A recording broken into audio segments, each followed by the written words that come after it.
What's up, LL Nation? Well, this day has come and it's almost gone. And the news we were hoping to get today, we did not get. This is the Lucky Lefty podcast. I am Shaun Davis. Well, my guy, the original Lucky Lefty himself, Malik Zaire. This is the wrap up show. You say wrap up for what? This is the wrap up show of the Notre Dame missing out on the college football playoff, but they will be in a New Year's Six Bowl, the Fiesta Bowl. Notre Dame, the last four times they've gone to the Fiesta Bowl, hasn't hasn't gone too well. Matter of fact, 0-7 in big time bowl games. All right, in the last seven. That's just not good. Marcus Freeman and the Fighting Irish were getting an opportunity to right that wrong against Oklahoma State. Now, we'll get into that. We'll break that down. Our big bros in the podcast game, Brian Driscoll, he's going to join us in about 15 minutes because I'm sure there's a lot he has to say. And I know I disagree with him on some things, and I know him and Malik are on the same page of certain things. So I can't wait for them to join because this is going to be a really good discussion. But, bro, we have the four. What are your thoughts? I think it's gearing up for another rematch between Alabama and Georgia. It's the reason why they put them at 1-3 instead of 1-4. Mm-hmm. I'm expecting the outcome to be the same, man. I'm expecting to see a rematch. Hopefully, Georgia can turn around and be 1-4 instead of 0-5 versus Nick Saban. Kirby Smart has the team to do it this year, even though they look real pedestrian. I do think that Georgia still has a defense that's special enough to get it done. But the one weakness that we know Georgia had was their quarterback, and it just showed that he's not a franchise quarterback. Let's put it like that. So, but what do we always say? You either need an NFL franchise quarterback or an elite college quarterback. That's to beat Nick Saban. Like, you got to still play offense. Yeah. And Nick Saban's defense is still Nick Saban's defense. So if you're not at that level, it'll be exposed like it was. And, I think he just did as best as he could, honestly. I don't think he's going to give a better performance than that. But I do think the defense can do a better performance, holding Bryce Young better than his near perfect game that he had. That'll even out the playing field, and hopefully it'll just come down to Bryce in a 2-minute drill instead of him up 2 or 3 touchdowns. Yeah, moving forward, coming out of that game, dominant win by Alabama. Coach Saban was, can I say this, man? I'm just go ahead and admit it. Nick Saban cold as hell, dog. He a cold, man. That dude a cold. He a cold dude. That dude cold. He is literally Belichickian. You know what I'm saying? From a college football standpoint. Like, I heard, man, Roman Harper kind of leaked it on the SEC network that he gave this all-time speech to his team on Thursday that kind of just got everybody fired up. And then the game plan. Like, Georgia had never seen up-tempo with that talent all year. And you and I can talk about it. And when Brian Driscoll's going to come in, we'll talk about it. Kirby Smart, yes, and his coaching staff just didn't make any adjustments at all. They just thought they were going to walk in to the Mercedes-Benz Superdome and just do what they've been doing all year. And I don't know how they thought they were going to do that offensively. It's like, but let me ask you a question. Bowers, if you had to choose, Bowers or Mayer? That's tough, bro. I think Bowser's more physical. Really? I think he's going to be more entertaining than what Mayer would be. If I was looking at it from an NFL prospect standpoint, I might slightly take Bauer. I would take Bauer only because he would have I gotta get my eyes on him. Michael Mayer, he'll hide out throughout a game, maybe not be his fault, but Bowser, every time he catches the ball is a some type of exciting or huge play, and he's making it look real easy.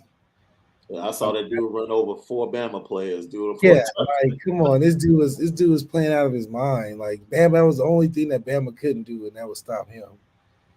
And Georgia, it just listen.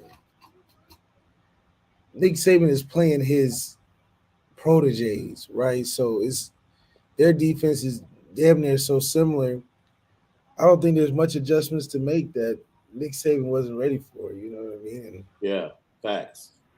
And it's just one of those things that Georgia's good against everybody, but Alabama kind of got your playbook in a sense, and they know what you want to do. It's hard for Georgia to surprise Alabama. Different than a lot of other teams. And then even Tennessee. Tennessee gave Georgia a lot of problems with that up-tempo offense. They just didn't have the same amount of talent. So it's one of those things where Georgia has the ability to beat them, but they don't have the quarterback. And that was just the defining factor in the game. Both defenses got tons of talent, tons of ability, but the quarterbacks made the literal difference. Um, Even the offensive line, obviously that I think all of that cancels each other out, and it just waters down to their quarterback is a walk-on and Bryce is a 5-star. And in those moments, the 5-star usually is going to play better. So with that being said, like the seeding, you cool with the way everything was seeded? Did you think Cincinnati had done enough to get up there to the 3, or do you think them being at 4 was fair? And Georgia being blown out, a lot of people will get to it because I know a lot of Notre Dame fans felt like, yo, they wanted Notre Dame out after they got blown out in the ACC championship game. Georgia should get the same consideration and, put Notre Dame up against Georgia and, Notre Dame possibly should get in.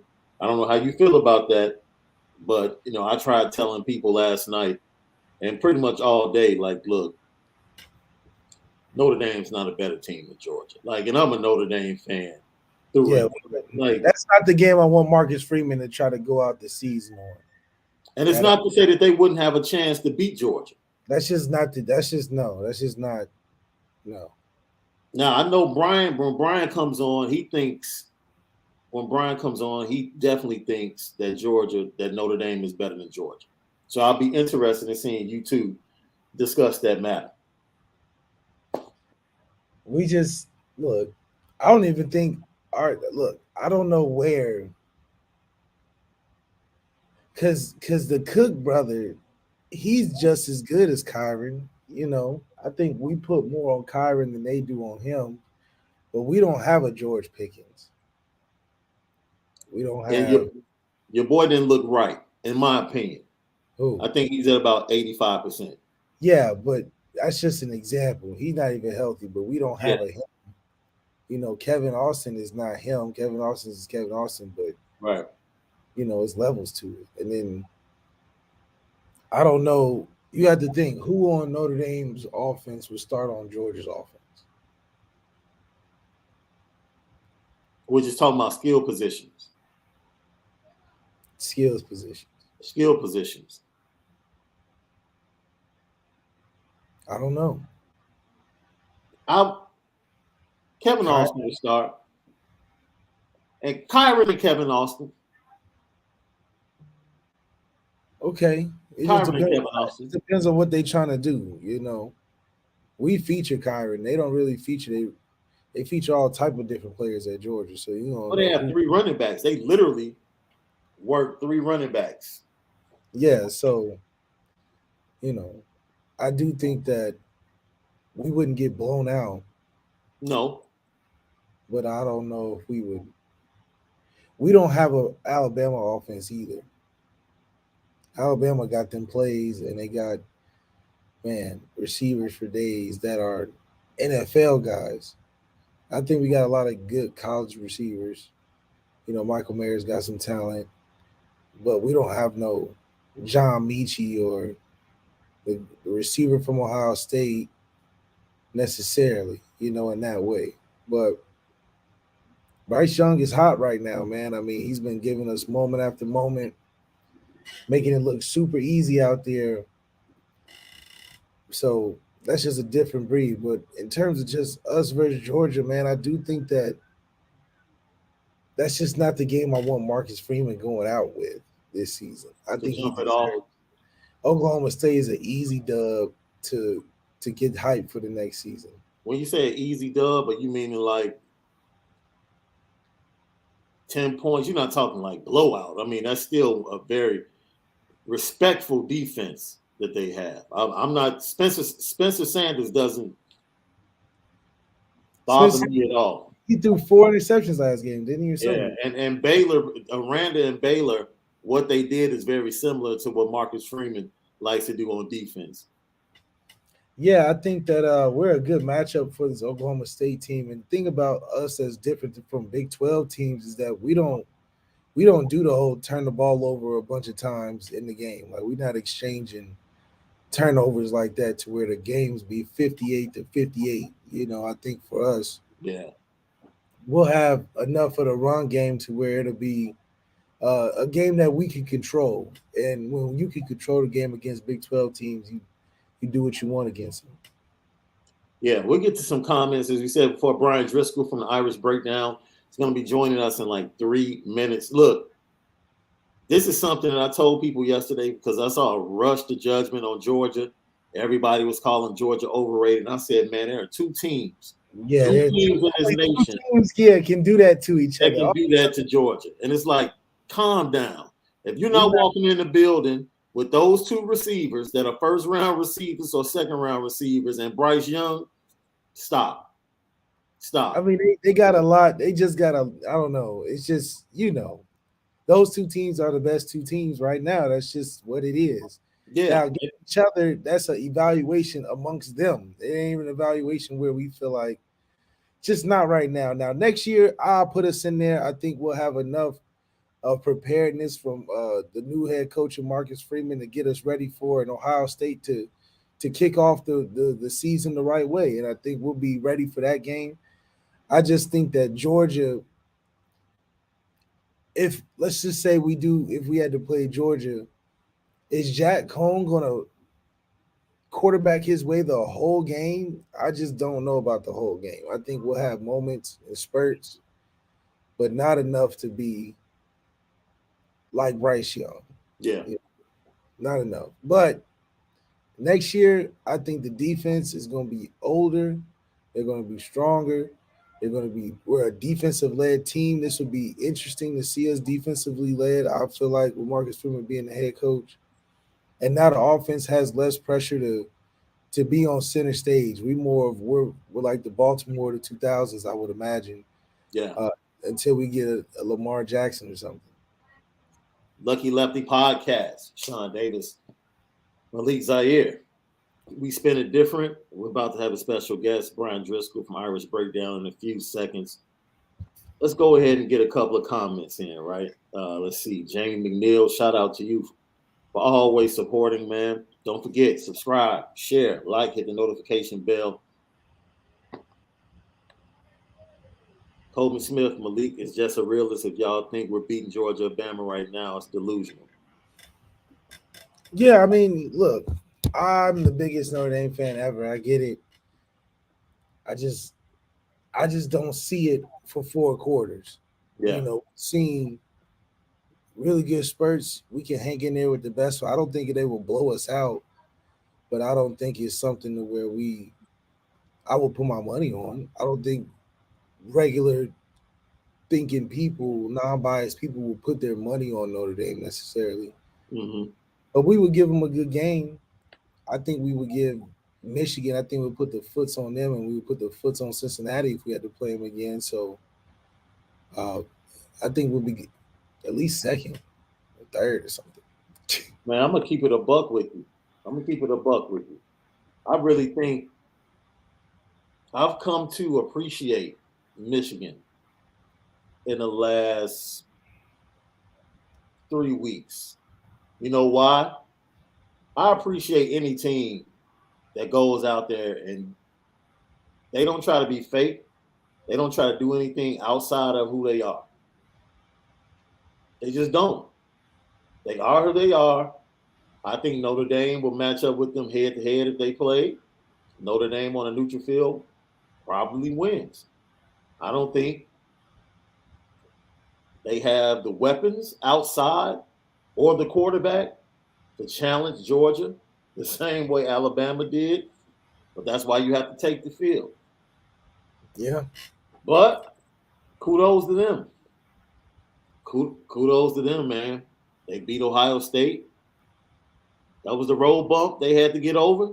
They got over it. You can tip your cap. You know, I would have loved to see Iowa and Kirk Ferentz come up with the upset for multiple reasons. You know, your boys, the boys you cop for. You know what I mean? You sitting up here getting on me for copping for Michigan. You've been copping for Iowa all season. And what did they do? What did they do when we needed them the most? What did they do? They were good. They're good enough to make the Big Ten championship. I wasn't wrong about them being good. Oh, shout out. We have to admit, bro, right? To all of LL Nation, everybody, we were wrong. We were wrong about Georgia. We were wrong. We really thought Kirby was ready with the squad he has. Yeah, he don't have to go ahead and overcome Nick Saban. And as I said, the one thing I learned is that cat Nick Saban is a dude when it comes to college coaching. He is Belichickian. He knows the buttons to push. He's just not some dude just throwing the balls out at practice. He is everything you want to be when you're an elite college football coach. And that cat Bryce Young is a number one pick, period. Next year, not this year, but next year, he'll be shaking Rodgers' hand. Yeah, he'll definitely be shaking Rodgers' hand. Yeah, nice little suit. Well, I don't know what team. Hopefully, I pray he doesn't go to Detroit. That's what I pray. Oh, man.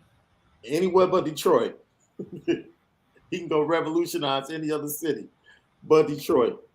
So I'm excited about this because I know we're about to get into some really, really good banter and debate right here. Let me set this up because we're about to bring my guy Brian Driscoll on from the Irish Breakdown. You can follow him at Coach D178. And I'm just about to play Instigator right quick. Is that all right, bro? Is it cool about Instigator? And you can't bring me on and immediately have me starting fights and stuff. Come on, man. No. You said we're about to start some fights. I'm about to sit back and watch you and Malik because the people really want to see you and Malik. I'm about to sit back and watch you and Malik go 12 rounds in this heavyweight bout. This is about to be really good. So, Malik. Should I go get my bathrobe or before we start? Or no, he's doing his Wu-Tang. In honor of you, he's doing his Ghostface Killer. Okay. You didn't pick up on it? Okay. No, I did not. I asked him about it before we started. I was like, okay, the only thing you're missing is the eagle around your neck. That's right. Ghostface. I said, Brian loves Wu-Tang, so all right, here we go. Let's do it. First of all, thank you for joining us, my friend. Thanks for having me on, guys. Appreciate it. Man. Thank you for coming. So, Brian is of the mindset that Notre Dame is a better team than Georgia. Did not quite say that. I said I think Notre Dame can beat Georgia. Okay. I think right now Notre Dame is a team that matches up well with Georgia because that's what it's all about, right? It's about matchups. Absolutely. You know, it's like Ohio State beats Michigan State by 49. Michigan State beats Michigan. Michigan beats Ohio State convincing. It's about matchups, right? And I've said all year, Shaun, you know this. The one thing I've said about Georgia, if they play a team that can throw the football, they're in trouble because they're not great in the secondary.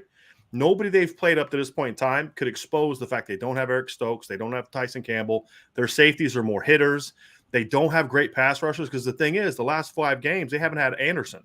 He's been out because of the rape thing. Right. So that was their one dynamic pass rusher. And Tennessee was the one team that had a chance, but then they lost. They had like 3 of their 4 best receivers 2 were out to start the game. Another one got hurt early on when Tennessee was actually moving the ball. I look at this Georgia team, and I remember watching them in 17. And I remember watching their linebackers and watching Roquan. I'm like, these guys can fly. I don't feel that about their linebackers now, outside of maybe Nakobe Dean, but even he's more of a traditional inside linebacker.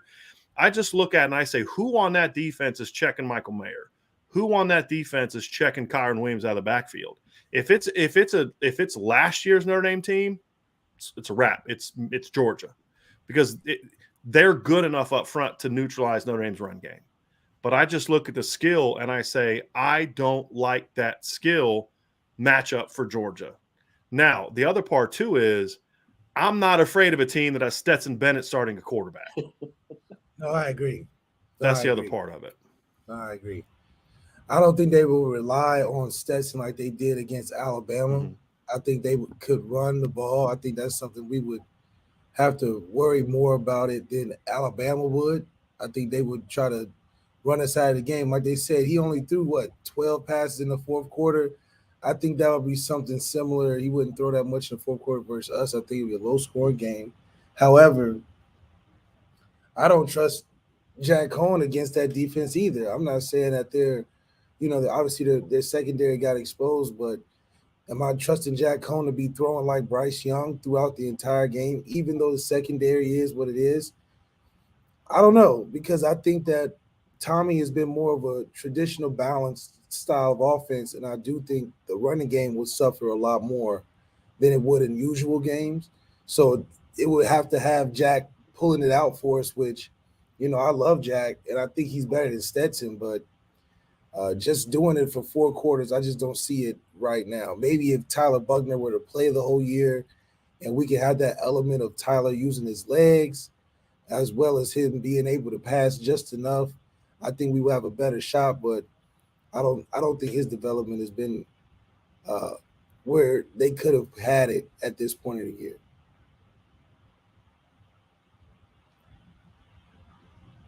I think you're muted, bro.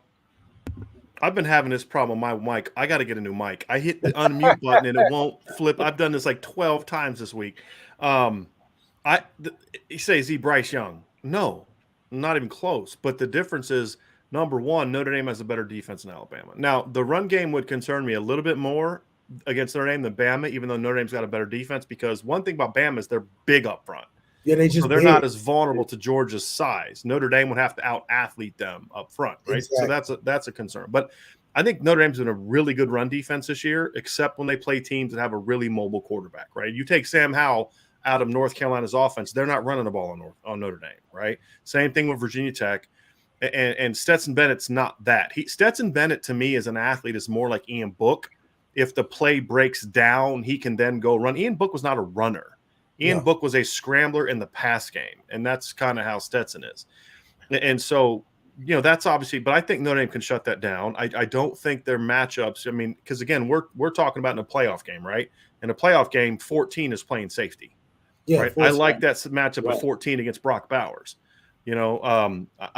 George Pickens is back, but he's not vintage, healthy, 100%, been playing a whole season, George Pickens, right? Yeah. So we're dealing with the reality of who George is right now. And the reason I say it doesn't matter that Jack's not Bryce Young, because Notre Dame doesn't have to score 41 points to beat Georgia. And let's be honest, if Bama wanted to, they're putting another one on the board in that game, right? In my opinion. They wanted to. So I think you're right, Malik. I think it's a low-scoring game, but the way I look at it is, if you get into the fourth quarter and it's a close game, am I going with Jack or am I going with Stetson Bennett? I'm going with Jack. I mean, because a couple reasons. Number one, he's better than Stetson Bennett. Number two, Notre Dame has better athletes than Georgia. And I know a lot of people are going to flip out on that and lose their minds, but you go look at Notre Dame's athletes at receiver and tight end, because, look, there aren't a lot of teams that can match Georgia at tight end. Notre Dame can. Right? Yeah, we can at least match the tight end. Yeah, and then you look at like Kevin Austin, Braden Lindsey, Lorenzo Styles, even with the injuries, look, Kevin Austin's been playing really good football down the stretch. Braden Lindsey's finally comfortable. Chris Tyree's finally comfortable. The way that Notre Dame uses Kyron Williams in the pass game, I would love to because what I think Tommy's done a much better job of the last 5 games is creating isolations. Yeah. And scheming guys open. And Malik, you know this. Something you and I have complained about in the past is Notre Dame's pass offense was basically just a bunch of one-on-one horizontal stretch, and my dudes are better than your dudes. Basically. You're throwing post routes to Will Fuller because they can't cover him. You didn't scheme Will Fuller open. It's just they can't cover him. And that's what I loved about what Sark did last year at Alabama, and Bill O'Brien to a degree is doing that this year too, is it's fine to have great players, but if you can also scheme them open, we've seen that. I mean, the first two plays of the last two games, you look at the first play against Georgia Tech, they run a backside corner, deep corner with Braden. They have Mayer run a slide, so they take that, and then they just bring Kevin on a backside deep drag route. We never saw stuff like that from Notre Dame. And he's wide open. We never saw stuff like that. Yeah. Never until the last 4 or 5 games. And so we saw Georgia struggled with that. I mean, there was times, man, they were like Jamison Williams is a great player, right? Don't get me wrong. This is not to say he's not good, but I could catch a ball where there's no one else on the television screen and gain 12 yards. Yeah, there was nobody. You know what I mean? Like, I mean, they just weren't even like they were just, and because they've never faced speed like that. Right. And I don't think Notre Dame is quite as, I mean, I'll say it. I think Notre Dame's faster than Georgia is, right? And I don't think they're quite as fast as Alabama's 1-2, Williams and Mechie, but I think Notre Dame's receivers are as fast or faster than Georgia's secondary, in my opinion. But do we play as fast or play with that tempo that you're talking about? Because I do think there's talented players, but the pace in which we play our games is not of a level to where we're playing like Alabama, where we got Georgia on their toes. Even the game a couple years ago, it was something of a methodical effort to get down 2 tight ends. I mean, we're beating down the doors, long drives. We're trying to play their game. We're trying to match their game. Yeah.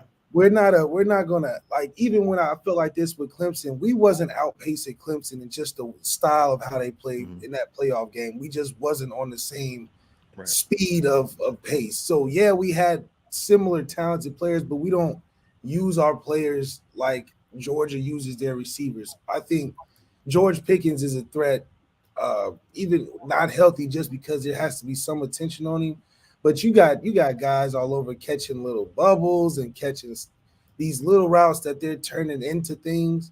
I think that's something Georgia would present a challenge to us, is tackling in space. I love the fact that we can hold up on defense, but tackling in space would add up as the quarters are going on, because I think we're famous just because of how we play sometimes, is that if we're a momentum offense, if we're cooking, and we're looking like the best. But there's a lot of times within games where we're hitting 3 and outs at the worst time. Sure. And those are the things where I think Georgia, with their running game, presenting some trouble. Like we said, it's a low scoring game, but I think it could be also lopsided in us kind of panicking towards the end, trying to catch up with some points, being in a 10-point lead at some point. Right. For me, Malik, this is the question that I would ask you, and I don't know the answer. I know what I think. The last 2 times Notre Dame played Georgia, I felt like Georgia had the better quarterback. Jake Fromm versus Brandon Wimbush. Again, Brandon making his second career start. Jake Fromm was only freshman, but Jake was a more advanced player than Brandon was, because Jake didn't have to go through 2 years of playing for Mike Sanford. So that helped him out a lot. And then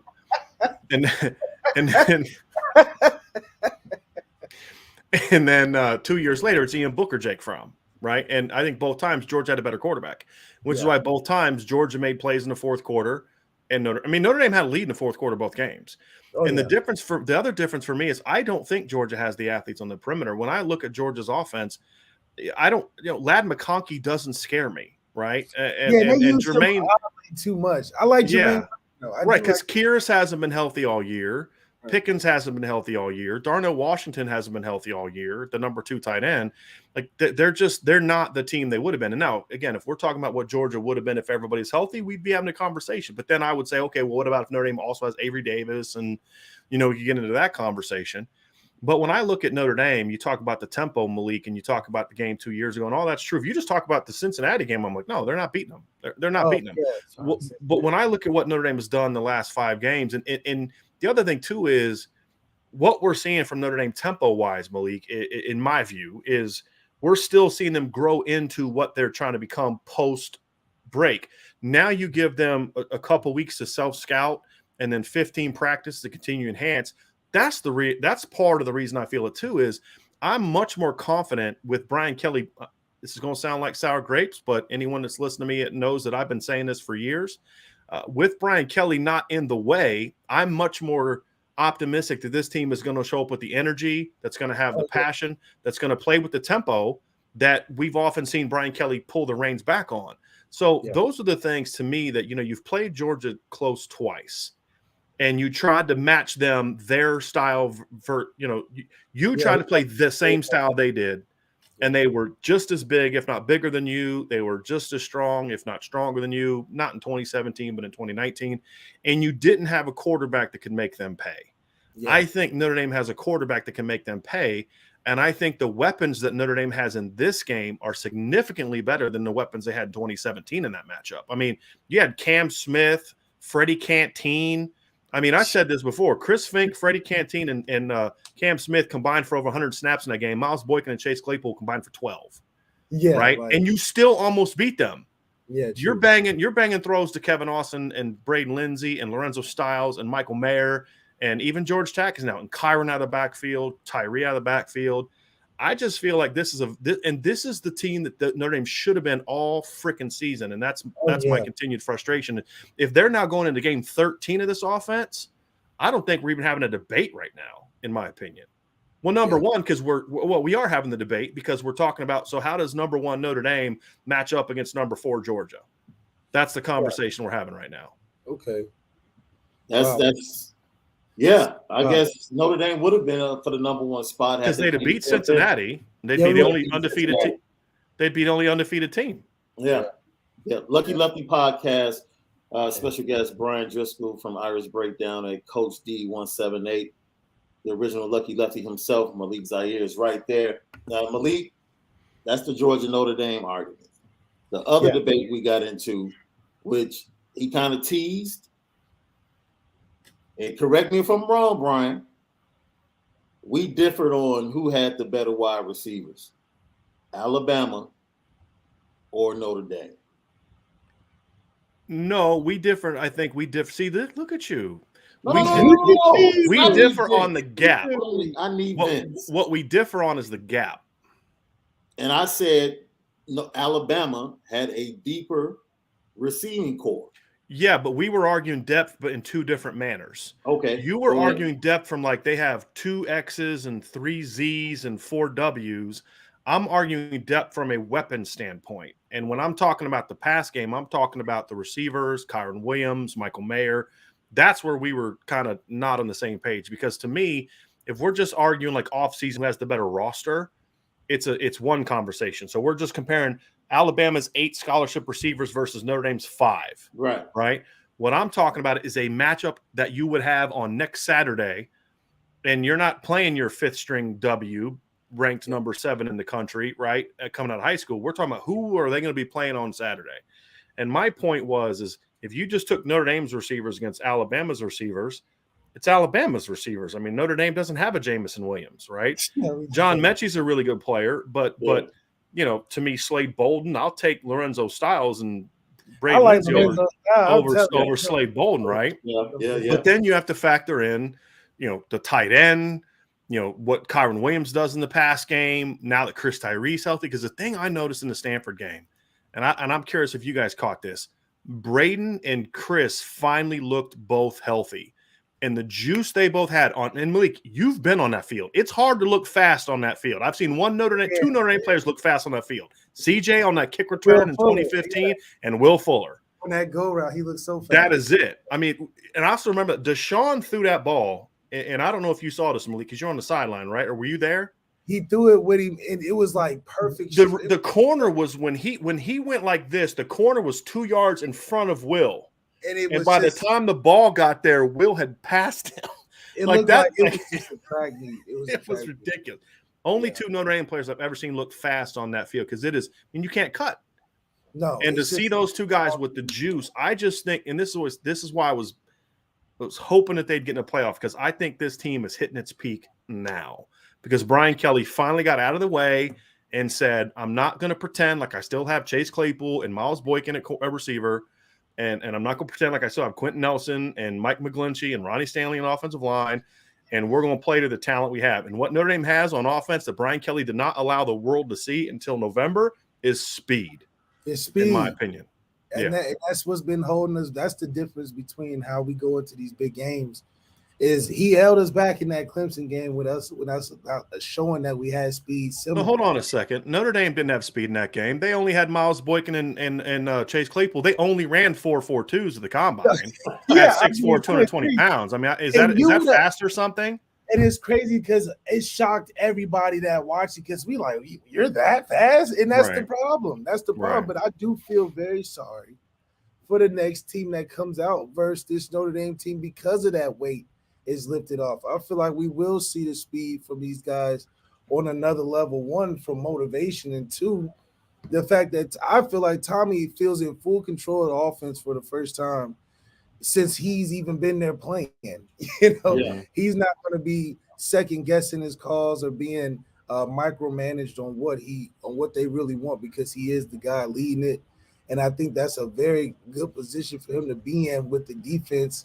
Should be in the forefront and leading his team, which is a good switch up after the 12 years of offense, sort of leading that forefront.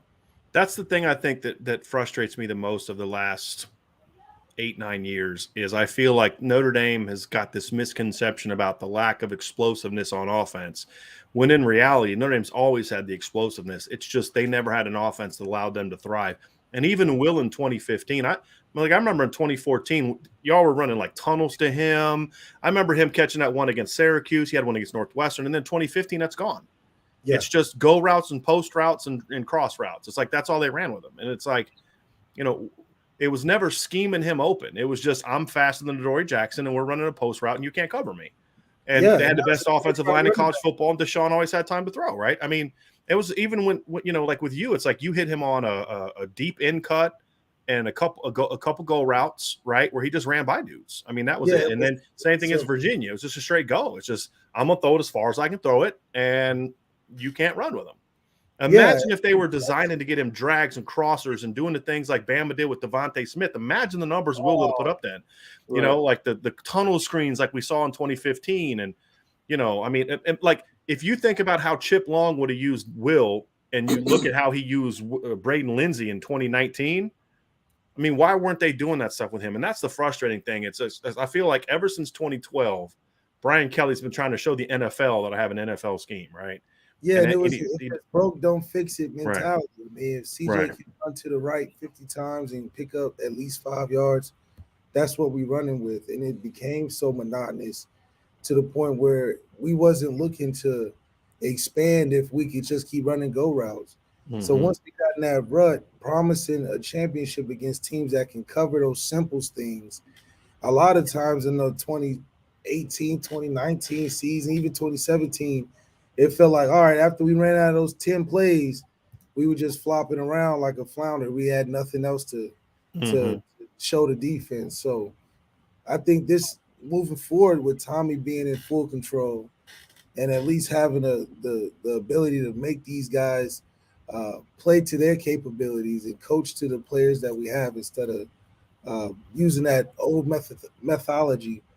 This is that inspiration that we talked about. This is being an actual feel like we can compete at that level for championships instead of just flirting with it.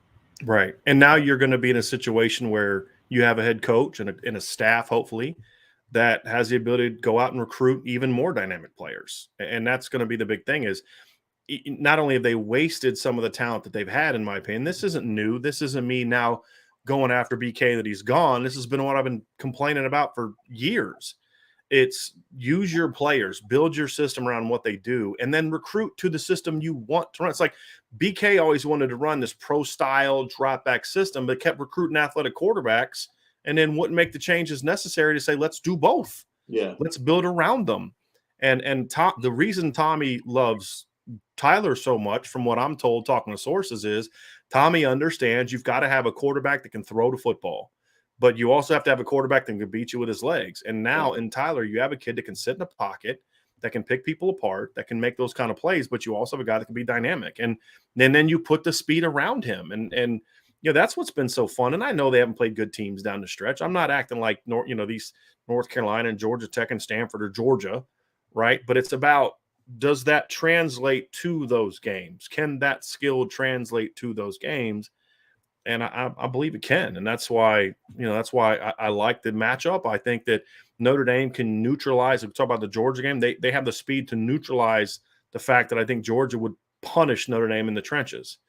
Notre Dame, and that's what Bama did. Bama didn't even try to make it a scrimmage game. They made it a perimeter game, and then when Georgia was forced to spread out, that's when Bama came back with the runs. And and that's kind of what I thought. That's what I liked about that Bama game plan. It's what I've been saying all year, Shaun. Reverse engineer your offense. If you know you don't have a great offensive line, reverse engineer your offense. Build around the run, and then build around the pass. And then once teams have to start guarding that, start running the ball on them. Yeah, and Notre Dame has done that. They've been successful. I was disappointed in Kirby Smart because he allowed Bryce Young and that offense to feel like they were on a 7-7 tournament. That's because he's not a big time coach. He's a big time recruiter and a good motivator. He's the Southern, it's kind of, I joke about it. You can compare him to Brian Kelly. I think he compares more favorably to James Franklin. So really, was that his voice? You know what I mean? Like, because it's like he's more of a personality type to James Franklin. You know what I mean? He's got more, he can motivate and all that kind of stuff, but he's just not a good game day coach. And that, Brian Kelly's not a bad game day coach. He's just not a great game day coach. Yeah, Brian Kelly doesn't motivate during the week. That's my issue with Brian Kelly. And that's why I think James Franklin is, from a style of coaching standpoint, is more of a fit. But, you don't want to get James Franklin in a fourth quarter situation where he's got to make a good decision. And the same thing with Kirby, because Bama's coaching staff, they were coaching circles around Georgia on Saturday. Absolutely. It's so amazing. I saw they actually had Kirby and Coach Saban on the set at the same time for game day. And they asked Kirby Smart, they asked both of them what was the key to the game. And Kirby Smart's answer was, well, this game is about us.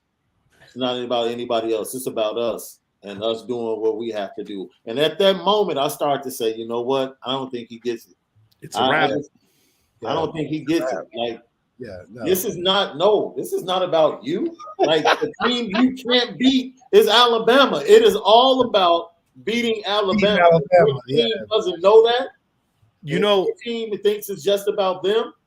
They've already this is why I love Dabo, right? And this is what I love about Dabo, is what I should say.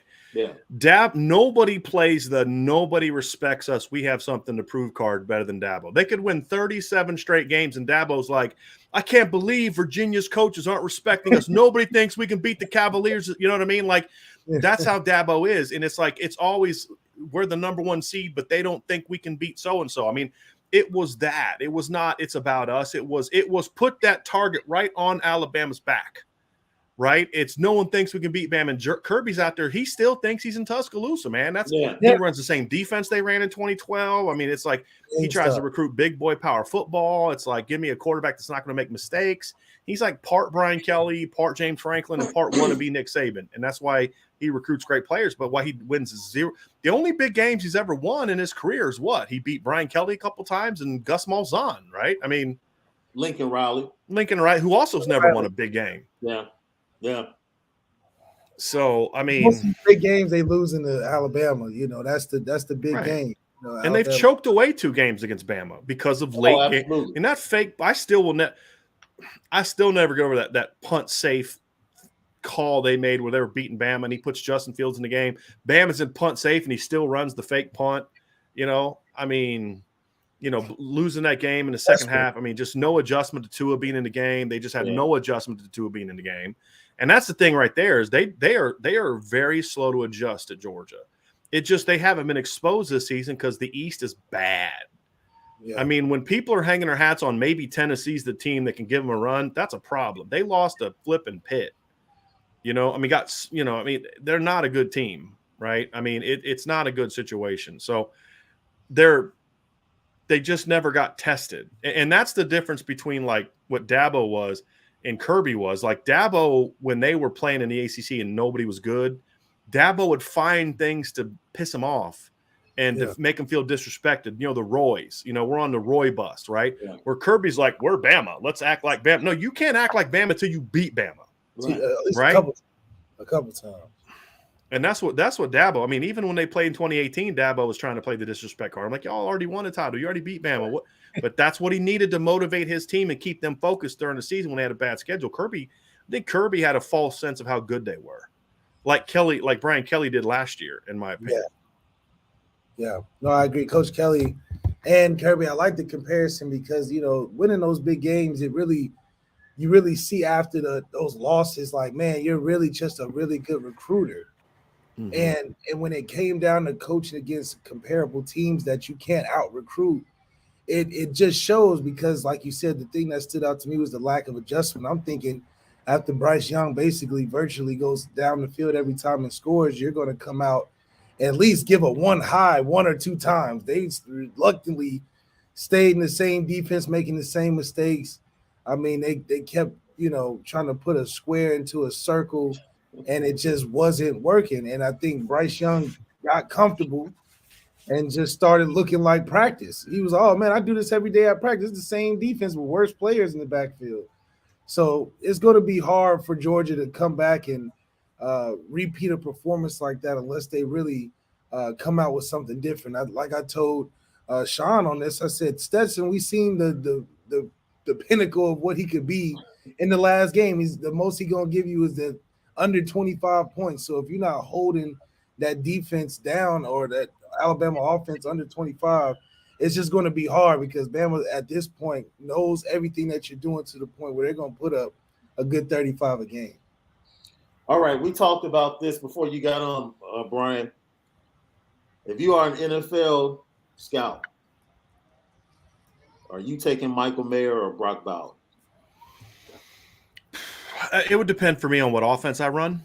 If I'm a team that wants to be a little bit more of a traditional tight end type of alignment, then I'd probably take Michael. If I'm a team that has more of I want my guy kind of always running pass routes, I'd probably take Brock. I also think that Michael hasn't necessarily been used ideally the way that I'd like to see him used. Yeah. We're finally seeing him late in the season run some seam routes and get the ball down the field. We haven't seen that a lot from him. I think once that part gets added to his game, I just think he's a better all-around player. But it's kind of like, which really good player do you want? I think Michael's bigger. I think he's stronger. I think Michael's a little bit more physical. I think that Michael has the ability to play a traditional tight end role. Plus, I think he can stretch the field more than people realize. I think Michael Mayer is faster than people realize. Yeah, he just doesn't get a chance to turn it loose. And, if Will Fuller, all Will Fuller did was run hitch routes, I mean, you wouldn't know how fast he is, right? Like you'd need to see him be turned loose. And it's like Kyron. I didn't think Kyron was all that fast until last year. You watched him against Clemson, and he's like, oh, look at him pulling away from people. And then he's got some good game speed, right? He's a lot like Dex. He's not going to run a blazing 40 time, but that first step allows him to maximize his speed. You know what I mean? And so I think Michael Mayer's the better player, but Brock Bowers is really good too. If you were to say, hey, Brock's better, I'd be like, all right, cool. I'm not going to argue with you about it. They're both really good players. And let's get to some of these comments from our listeners and followers, man. Matt D, what's up, Malik? Looking forward to you and Brian talking ND football. Hey, it doesn't get any better than that. That's right. We got our check-ins. Malik Elkhart is in the house. We got Columbus. Columbus is in the house. Ohio Irish fan here. Freeman Air. Coleman Smith. I like this one. We will be 1-7 in big games by 4:15 on January 1st. I love that Marcus Freeman brought that up in today's press conference without even being asked about it. He talked about how they've got us to change the big bowl game streak. Like that's the biggest difference between him and Brian Kelly right away is he has embraced who Notre Dame is, but also where Notre Dame, like the perception of Notre Dame. What are the things that hurt us? We can't win big games. We can't do this. Embrace it and then overcome it. Because then when you overcome it, if you hype it up and then you overcome it, you can turn it into this big, huge thing that you just conquered. Yeah. And that's what, Brian Kelly always wanted to act like, well, no, that's not the problem. We have a Bama Clemson problem. Well, you also have a Georgia problem and a Michigan on the road problem and, and now a Cincinnati problem. And I mean, so it was a Stanford problem till they stopped being good. And then you start beating them again, right? So, I mean, I loved the fact that he just his first comment was, you know, we've got to, I'm trying to remember exactly what he said, but like, we haven't had success. He hasn't had any failures in those big games. He wasn't here for any of those games. Yeah. He said, we haven't had success in those big games, and we've got to, and I'm like, oh. Yeah. And we look forward. Now notice this. Notice the statement he made on the end of that, though. He said that, and then at the end of his comment, he said, but we look forward to the challenge of changing that narrative. Yes. Almost, and he talked about perception later in the conversation, too. And it's like, okay, yeah, he gets it. And he gets it. And anybody that knows that he's taking that position of, he knows the thing that's going to get us over the hump are winning those big games, are winning when it matters, because that's where the bar is. It's not we're not at the point as a fan base or even as a program to where we feel good about being good. We expect the highest level of championship aspirations, and to address that lets us know that we feel good that we basically chose you to be in that position. We trust you enough to get in that opportunity and have those guys ready. Yeah. I felt like a lot of times Coach Kelly was so undervaluing the moment because it may not have been the final game, that the players didn't resonate like they should have with the momentum of the game, that we played flat every time. So if we came out with more energy, I think it just changes the culture right then and there. Malik, you know this, right? You played at Notre Dame. You cannot have this nameless, faceless opponent thing that Brian Kelly's had. You just can't. Yeah. You have to. What I've always felt is the best coaches didn't always try to bring the energy level down. They tried to always raise it up. So like the weeks that you were playing some team that you know, because I've said this for a long time, Malik, you tell me if I'm wrong here. Okay. I said, look, these kids aren't stupid, right? They don't watch film of a team that stinks, right? You don't watch a bad Bowling Green team and be like, okay, but Malik, they're actually really good. Okay. I know they're 1-7 and you're like, oh, okay, coach, they're really good. No, you know, they stink. So then your job is to say, well, how can I motivate them this week to realize that we've got to up the energy level, even though they don't have a natural energy level. When you're getting ready to start the season against Texas, or when you're going to play Clemson, or when you're going to play Bama, you don't need to raise the energy level because it's there. It's already there. He always spent so much time trying to bring it down that you then couldn't lift it up when it was Miami on the road in 2017. And that's the thing is it's always got to be about energy. I believe this with my core. You can't turn the emotional switch on and off. You got to always have it on. And then then your job is to say, okay, now how can I harness that energy and steer it in the right direction? And to me, it's like, you know, think about some of the biggest games in Kelly's tenure. It was games like that no one thought they were going to win. LSU 2014. Yeah. There was a different energy level in that game. You got Ronnie and Elijah Shoemate meeting LSU, coming out of locker room, running their mouths at them. Yeah. You never see that from Notre Dame.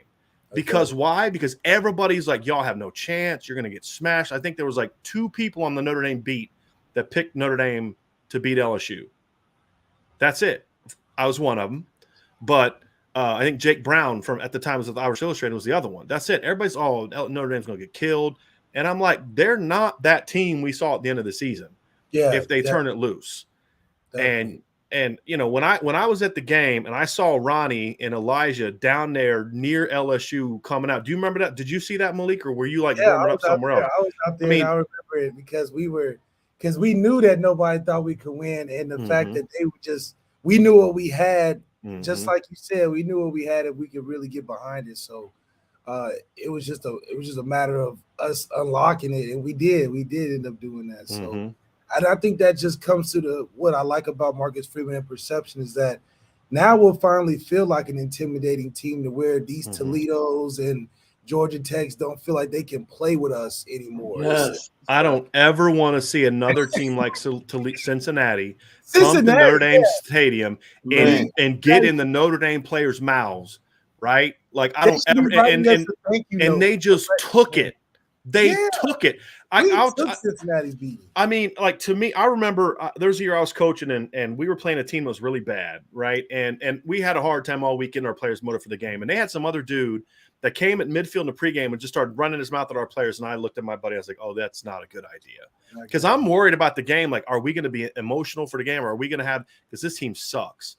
As soon as he did that, I was like, "Oh, that's not going to go well for him," right? And it's kind of like players, you just can't get in another team's face. And because I knew we had the kind of players that when you got in our face, but you watch this team and it's like it's like Cincinnati players barking at them after plays, and it's just they're just kind of taking it and come in our house. What? Really talk like they're a Power 5 team. That's just the personality Brian Kelly has, right? But that's just also what happens when you have a guy there for 12 years, right? I said this earlier that you haven't seen a head coach ever in the history of a top 5 school of all time stay as long as he has without winning a championship after continually promising and getting close and close. Not in the modern era for sure. I think Tom Osborne's about the only one that I can think of historically. But again, Nebraska's a different animal than Notre Dame. Yeah, like this is a one-on-one situation that we've allowed to go on for so long. It's like you date the girl and you just can't commit to her and y'all on and off, and then you finally leave her. It's kind of like you're just tired, and I think we was just at a tired place, and Kelly saw the end of the road and knows that he didn't have enough juice to get us across the finish line, but Marcus Freeman does, and I think this is a good start, and I like that we playing Oklahoma State. I just, I still feel like I don't know if I want to put Georgia in front of Marcus Freeman for his first time to finish the season, but Oklahoma State I feel a lot better about. That's fair. I mean, that's the great unknown of that matchup, right? We don't know how. There's two ways of looking at it. One is Coach Freeman's going to be unprepared for that moment, as just about any other first-time head coach would be. Yeah, anybody else would. Nick right. Easy. Right. And then the other part of it is the other thing that I kind of look at is, okay, well, they're not going to really know what a Marcus Freeman led football team is going to play like. Yeah. That's it. But you just don't know, right? That's the great thing. And unlike, like the thing I was thinking about, man, all week is and I could not get past this was I still remember, my formative year of being a Notre Dame fan was I was 10 years old. It was 1988. That's when Notre Dame won a title. Well, a lot of people forget is that same year, like the basketball season that followed. So like, football season's over, basketball season started, was the year Michigan won their last national championship in basketball. Well, if y'all might, Shaun, you're not too young to remember. Malik might be too young to remember. You're an old head like me. Michigan, their head coach right before the NCAA tournament says, "Hey, I'm Bill Frieder. I'm going to take the head job at Arizona State, but I'm going to coach team tournament." And Bo Schembechler says, "No, a Michigan man's going to coach Michigan." Well, and then they went on to win the NCAA tournament. Well, the nice thing that Michigan had going for them is they got to play a 14 seed in his first game, and then South Alabama, the 11 seed in the second game before they had to go play North Carolina. Right. So it's not like Marcus Freeman gets a chance to go play Navy and Stanford before you go play Georgia, right? So the New Year's Six Bowl, your first game, that's not an easy feat. Right. And then there's the risk of what happens if you start off 0-2. You lose this game and then you go on the road against Ohio State. But I like the Oklahoma State matchup because I think it's a game they can certainly win, but it's also a really good football team that's a like Michigan State. I don't know if Michigan State would have given them a really good test because I think the matchup for Michigan State is really bad. Notre Dame can stop the run, and they can't defend, and Michigan State can't defend the pass. They would. I mean, they would shred Michigan State, and they wouldn't be able to score on Michigan State because Michigan's not a great run defense against balanced teams. They can shut down Iowa because that's all Iowa can do. That's all Iowa. But teams that have some balance have given Michigan some problems. Now, Michigan's got a great pass rush, but they're not a great run defense. Right. And so I think when you look at the Michigan State was balanced. They could do some things on Michigan. They wouldn't be able to do that against Notre Dame because I think Notre Dame would be able to shut down their run game and then put the game on Peyton Thorne's shoulders. I just don't think that would have been the kind of test you want. Oklahoma State is a very good defense. They're very good in the trenches. So you're going to find out where your line is now, right? They've got a really good defense. So you're going to have to, if what we think Tommy is now that Kelly's gone, we're going to get a good first test of that because this is a really good defense. And that would be the thing to me, Malik, is if you go shred Michigan State, do you really know if your offense is where it needs to be? If you can move the ball and score on Oklahoma State, you know that you got something because that's a really good defense. But they also don't have an offense that you have to worry about outscoring you. So I like the matchup because it's a good test. You're going to have to play well to beat them. But it's also a matchup that I think that's going to teach us something about this Notre Dame football team. Yeah, this is 100%. I think this is a game for Tommy to show what he can really put out there. I don't think we've played a Big 12 team like this to where they're going to present a different front for us. They're going to do a lot of flying around. I think that for us, this will be also a game for Kyron to establish Kyron early and often. I think after a while through 4 quarters, I don't think they'll be able to handle our run. Mm-hmm. I think the beautiful thing about Kyron through the whole season, and since he's been at Notre Dame, is that he gets better as the game goes on. Mm-hmm. Like he becomes an X factor when it matters late in games. And that's something that Oklahoma State, I don't think, hasn't seen from a player like Kyron, and they don't have one themselves like Kyron to do that either. For us, it's all about offense because I do think the defense and Marcus Freeman is going to just have the energy and the juice just right to where it's going to have Oklahoma State at bay for us to offensively to score a lot of points or to get points and play from a lead. If we can play from a lead early on in the first half, I think that's going to be the key for us to really get the victory early because I think that defense, especially if 14 plays, can guide the ship in the dock. I mean, guide the ship into the dock really well. And last but not least, for a guy like Jack, I think this is a prime example of why we got a guy like Jack Cohen for moments like these. I think it's good to work Tyler in a little bit, but this is a game specifically for Jack to finish the right way. Mm-hmm. Tommy and him have a great relationship, especially I like how they finished on a strong note these last 2 games, putting up 40-plus points. Mm-hmm. A good way to give Jack confidence going into this last game. Like, hey, we can run it up, too, against this team, just like you do against regular Big 12 teams. So it's a good matchup for us specifically against Michigan State. I think it would just be same old, business as usual. We're going to run play action heavy, and then we're going to play some solid defense against a not good merge type of quarterback. So I think this is the right challenge. I think it's the game I would prefer under Georgia, over Michigan State in the Cincinnati. Even Cincinnati, I think it would be a more decisive win than people would think. Yeah. Just because it's hard to beat a team like us twice in the same season, and we owe them one. I think Marcus being the head coach would make a total difference, especially against Luke Fickell. And I know he probably feels the way that they even were talking about Luke Fickell being in ranks with the job, considering I doubt want to have that situation again. But this is the perfect setup for Marcus Freeman to get a win because next year I think is a much different challenge.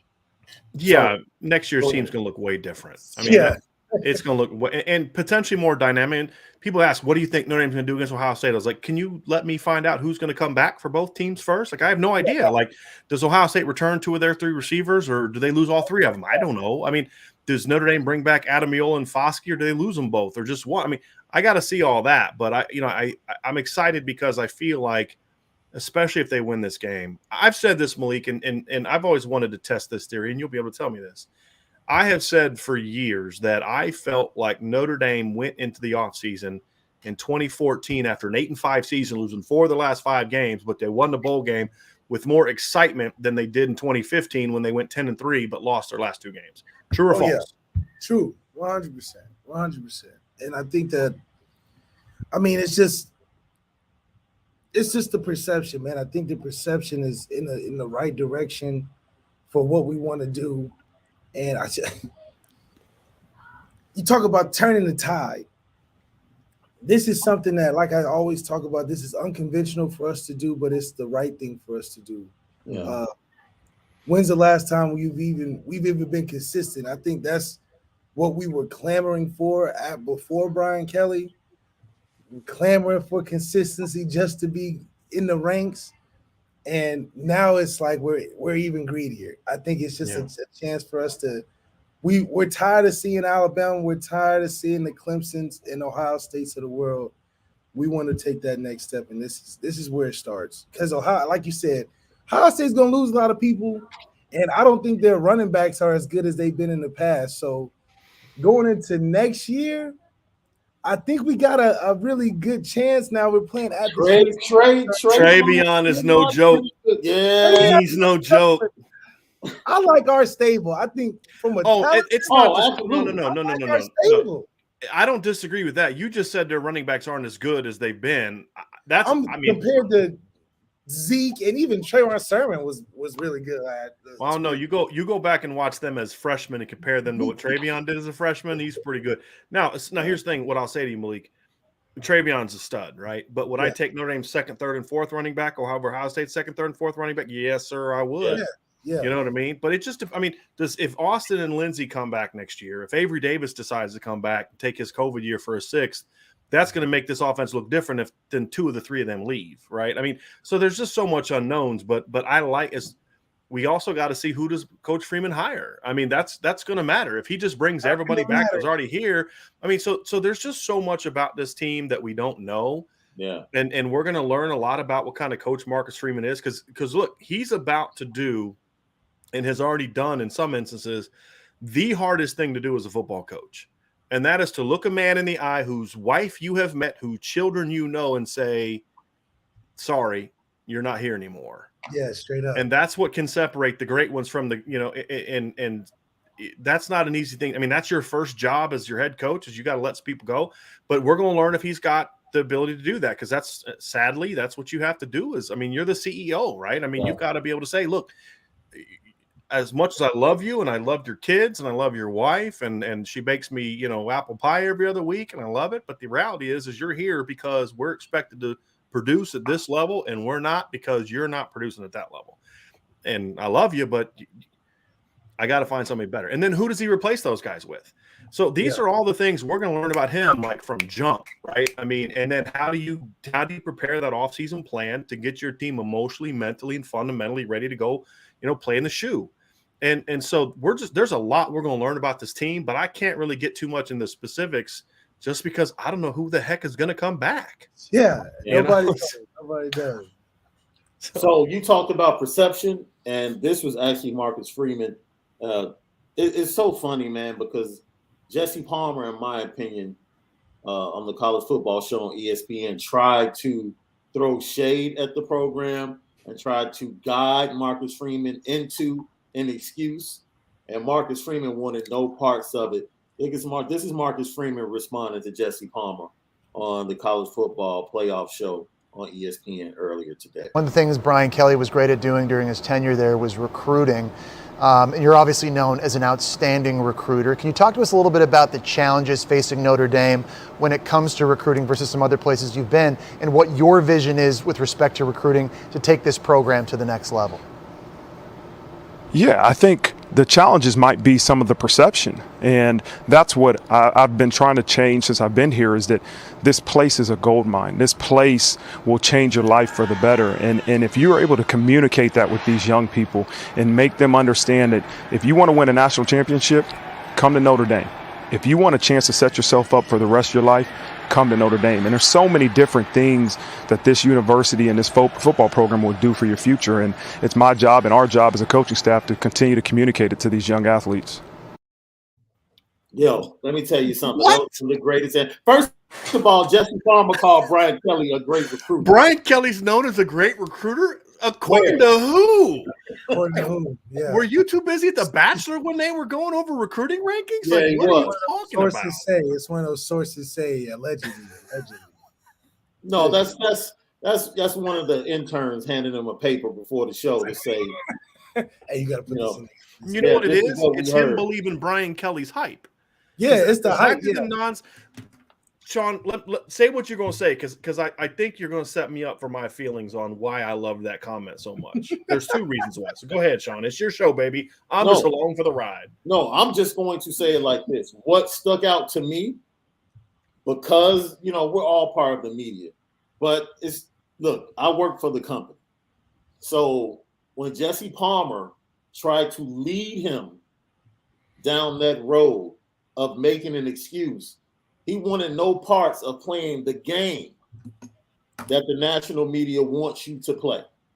Like, they tried to make him a part of the crew early on with that interview. Go ahead and answer this the way we expect you to answer it, and we'll love you from this day forth. And he said no. He said no. I don't want your penance. First of all, and he said the challenges compared to other places you've been. I wanted Marcus Freeman like, brother, I've been at Purdue, Kent State, and Cincinnati. Right. Right? Like, I don't know if you've noticed it, but doors have been open for me that were never open for me before. Right. You think I'm going to get Jalen Steed and Josh Burnham and Benjamin Morrison and Tyson Ford and Junior Tuihalamaka and Nolan Ziegler and Jaden Mickey when I was at Cincinnati? Are you kidding me? Yeah. Like, but that's the whole thing he said, though. It's like the challenges. But see, here's why that the media says that all the time. Because that's what Notre Dame's freaking head coach has been saying for 12 years. That's true. That's true. That's a good point. That's true. So why would the media not buy it when the freaking head coach has been saying, well, we're challenged. We got to shop down a different aisle. Yeah, I mean, if you're lazy and you just want to shop the first couple aisles because you don't want to go in the deeper aisle, sure, you're shopping in a different aisle. And so that. But for Marcus, like you said, Shaun, he got set up to say you're right, and we just got to find the right kind of kid. He was like, no. Want to know part of no, this gold mine. Mm-hmm. This place is a gold mine. And I love the fact that he started off with championship, then went to what it can do for the rest of your life. Straight up. The other way around. Yeah. Backwards. It was always backwards. Yes, because this is what I'm trying to explain to people. Shaun, I had this conversation on the show the other day. I was not going to go into it, but you told me to go ahead and go into it. You'd pay the fine if there was a fine, which I appreciate. I got your back. Okay. I got your back. But there's this assumption that, really good football players, especially certain skill positions from a certain part of the country, don't really care about the academic piece. And what I've said is a lot of kids care, but a lot of kids care about three things that are real important to them, okay? And academics is usually going to be third. Even for a kid like Kyle Hamilton. Yes, Notre Dame attracted him. He comes from a great private school and a family that pushes academics, but if Notre Dame had a crappy football team, Kyle Hamilton's not coming to Notre Dame. No. Right? The kids want to do three things. Most kids, they want to compete for a championship, they want to be a high NFL draft pick, and they want to get an education that's going to help prepare them for their lives. There's a lot of kids that way. The reality is that Notre Dame usually only offered one of those things. Right. Occasionally part of two. And then now you're starting to see them being in the playoff and you're starting to see them putting more kids in the NFL. There's more kids open to them. Marcus Freeman steps into that void and says, I'm going to go get those guys. And if you think about some of so Notre Dame, I would argue, has one of the 2 or 3 best defensive classes in the entire country. Okay. When he got hired in this January, Junior Tuihalamaka didn't have an offer. Jalen Sneed didn't have an offer. Jaden Mickey didn't have an offer. Benjamin Morrison didn't have an offer. Mm-hmm. Aiden Guevara was barely on their radar. Tyson Ford was leaning towards Oklahoma. Josh Burnham grew up a Michigan fan, was probably going to go to Michigan. Like, if you look at that, the class doesn't look anything like that if Marcus Freeman doesn't show up. Now, is Marcus Freeman a dynamic recruiter? Sure. But did Notre Dame all of a sudden lower their academic standards because Marcus Freeman showed up? Nope. No, it's Marcus Freeman said, I shouldn't recruit him because of why? Because shut up. I'm going after him because I want him, right? And think they beat Alabama and Washington for Benjamin Morrison. Jimmy Lake has been owning Notre Dame for West Coast DB recruits since he got there, right? Jimmy Lake saved me embarrassment on your podcast. Yes, he did. He did. Because you were going to have to do some backflips. That's right. There's no question about it. True story.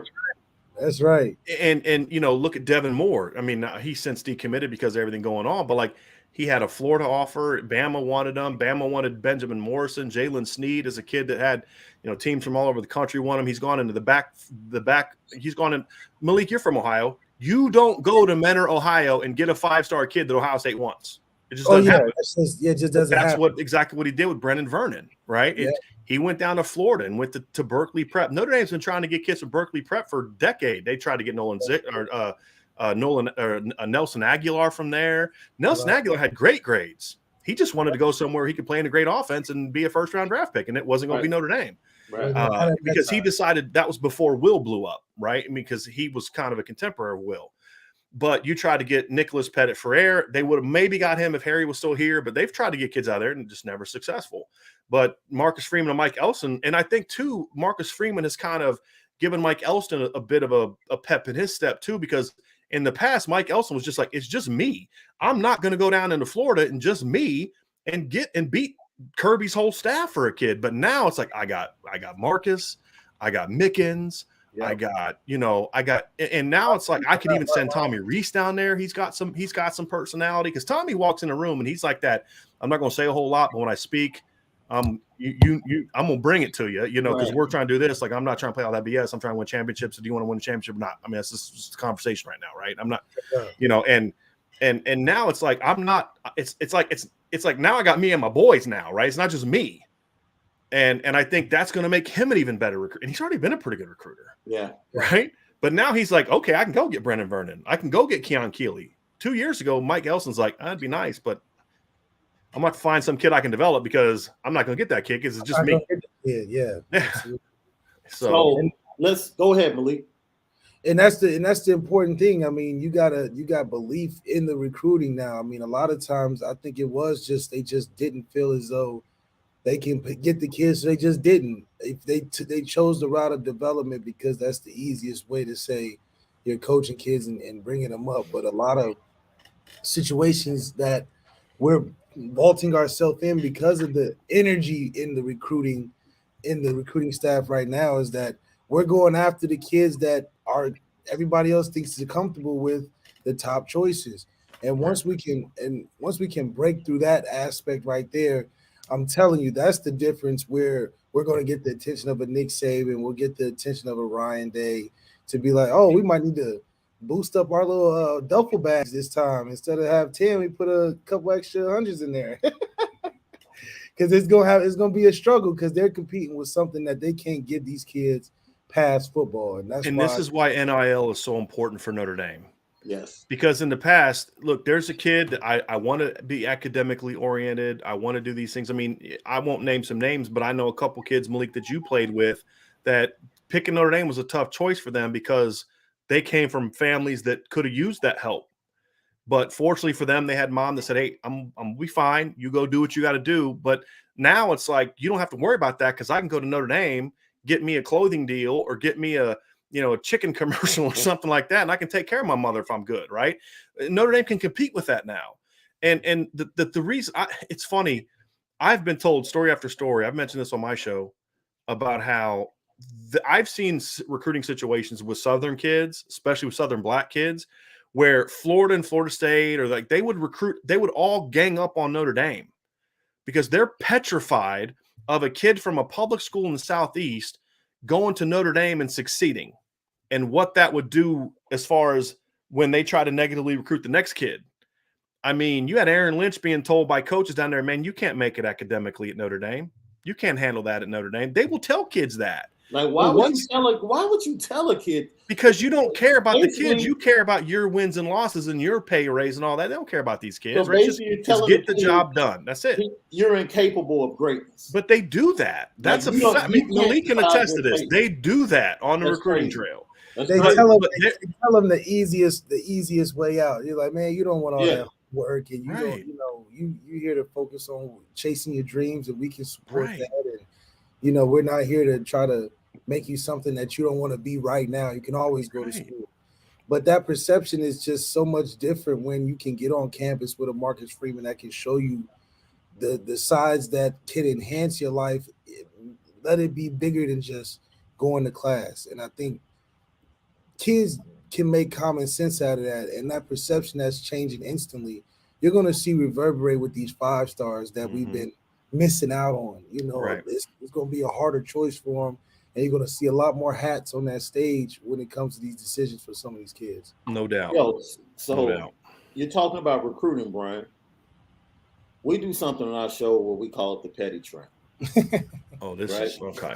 And I've tried to avoid that on my show, but the last week I've had a real hard time. Okay, so I'm going to give you an opportunity to participate because you've never had a chance to participate. So we give our listeners, our followers, our guests an opportunity to put somebody on the petty train that deserves to be on the petty train for something they did or said during the week that was just ridiculous and outright petty. Brian Kelly gave us so much this year, we stopped putting him on the petty train and made him the conductor. Yup. Okay. Train. You just stole my opportunity. Okay. You're on the train. But I'm going to set you up because I sent you this story yesterday, I believe. It is from the Columbian.com up in Canada. Notre Dame recruit. Malik, you haven't heard this yet. Notre Dame recruit commit Tobias Merriweather.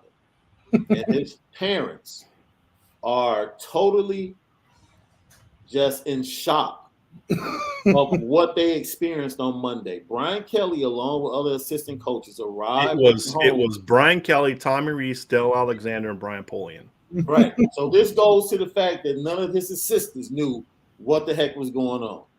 A group with Brian Kelly arrives at the Merriweathers at about approximately 2:15 p.m. on Monday. Just think about that, 2:15 p.m. The rumors started bubbling at around 4. Okay? They didn't leave until 5:30 p.m.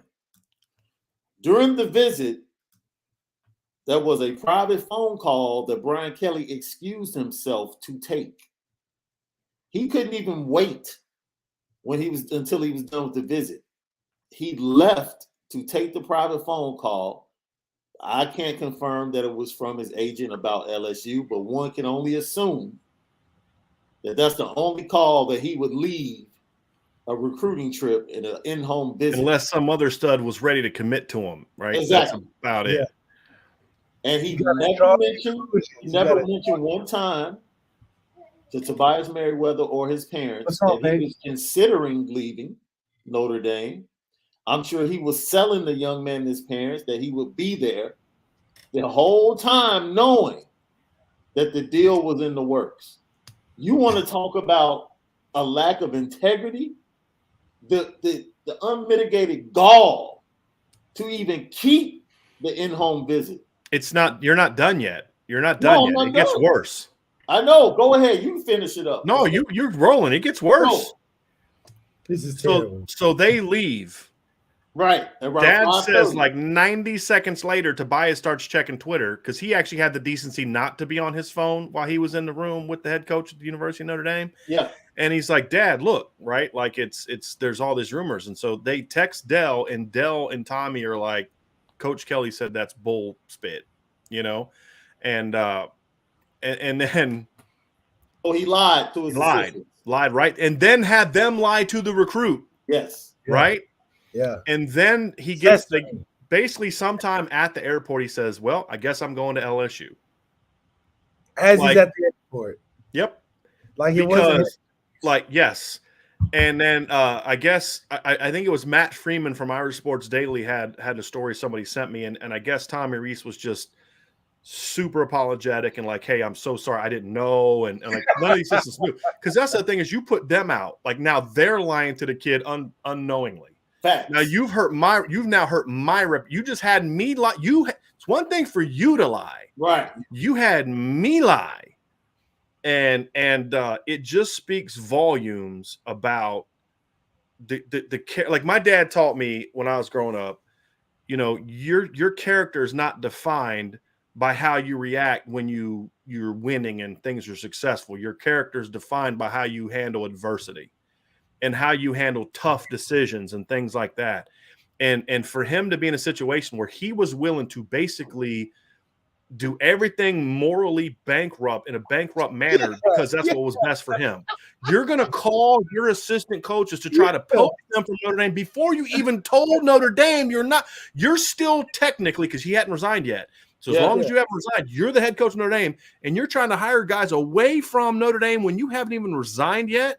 You're having people lie to you at the same time. I mean, are you serious? But at the same time, Shaun, what was my response?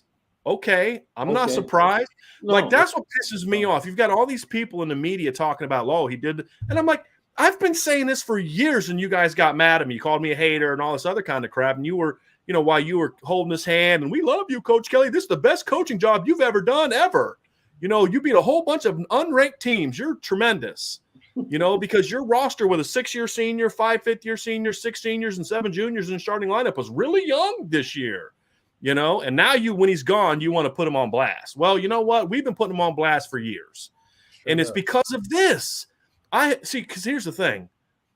I've talked to parents. I've talked to parents like in the last 2 years of players who were captains that were drafted. So this isn't like like you could find third string kids that played for me, and they're like, man, that guy, because they don't like me because I didn't play him. You didn't play him, right? If all you ever talk to is like third stringers, you're gonna have a real, tainted view of what's going on. I'm talking about captains, starters, guys that were drafted, guys that are still in the NFL.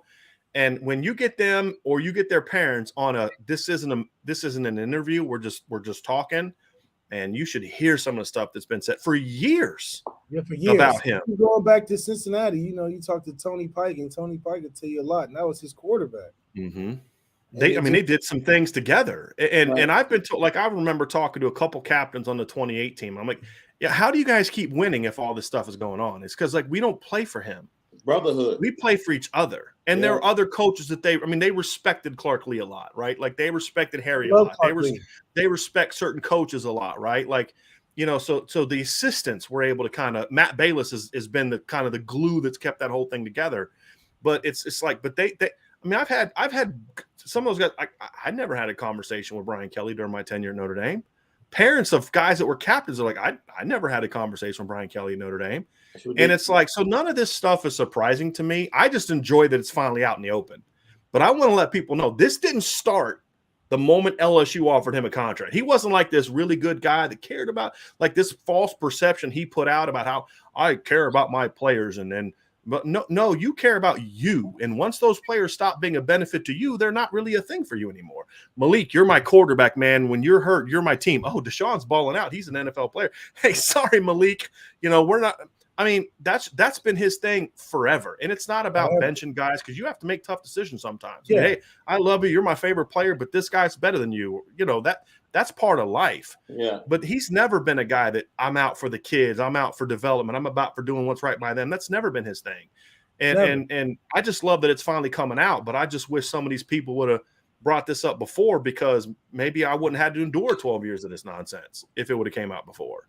I'm just mad because Malik, our last episode, we talked about how important it is, when you go on a recruiting trip, how important it is that, when you have an in-home visit, the food is right. For the coaches, you want to make sure the coaches have good food. That's right.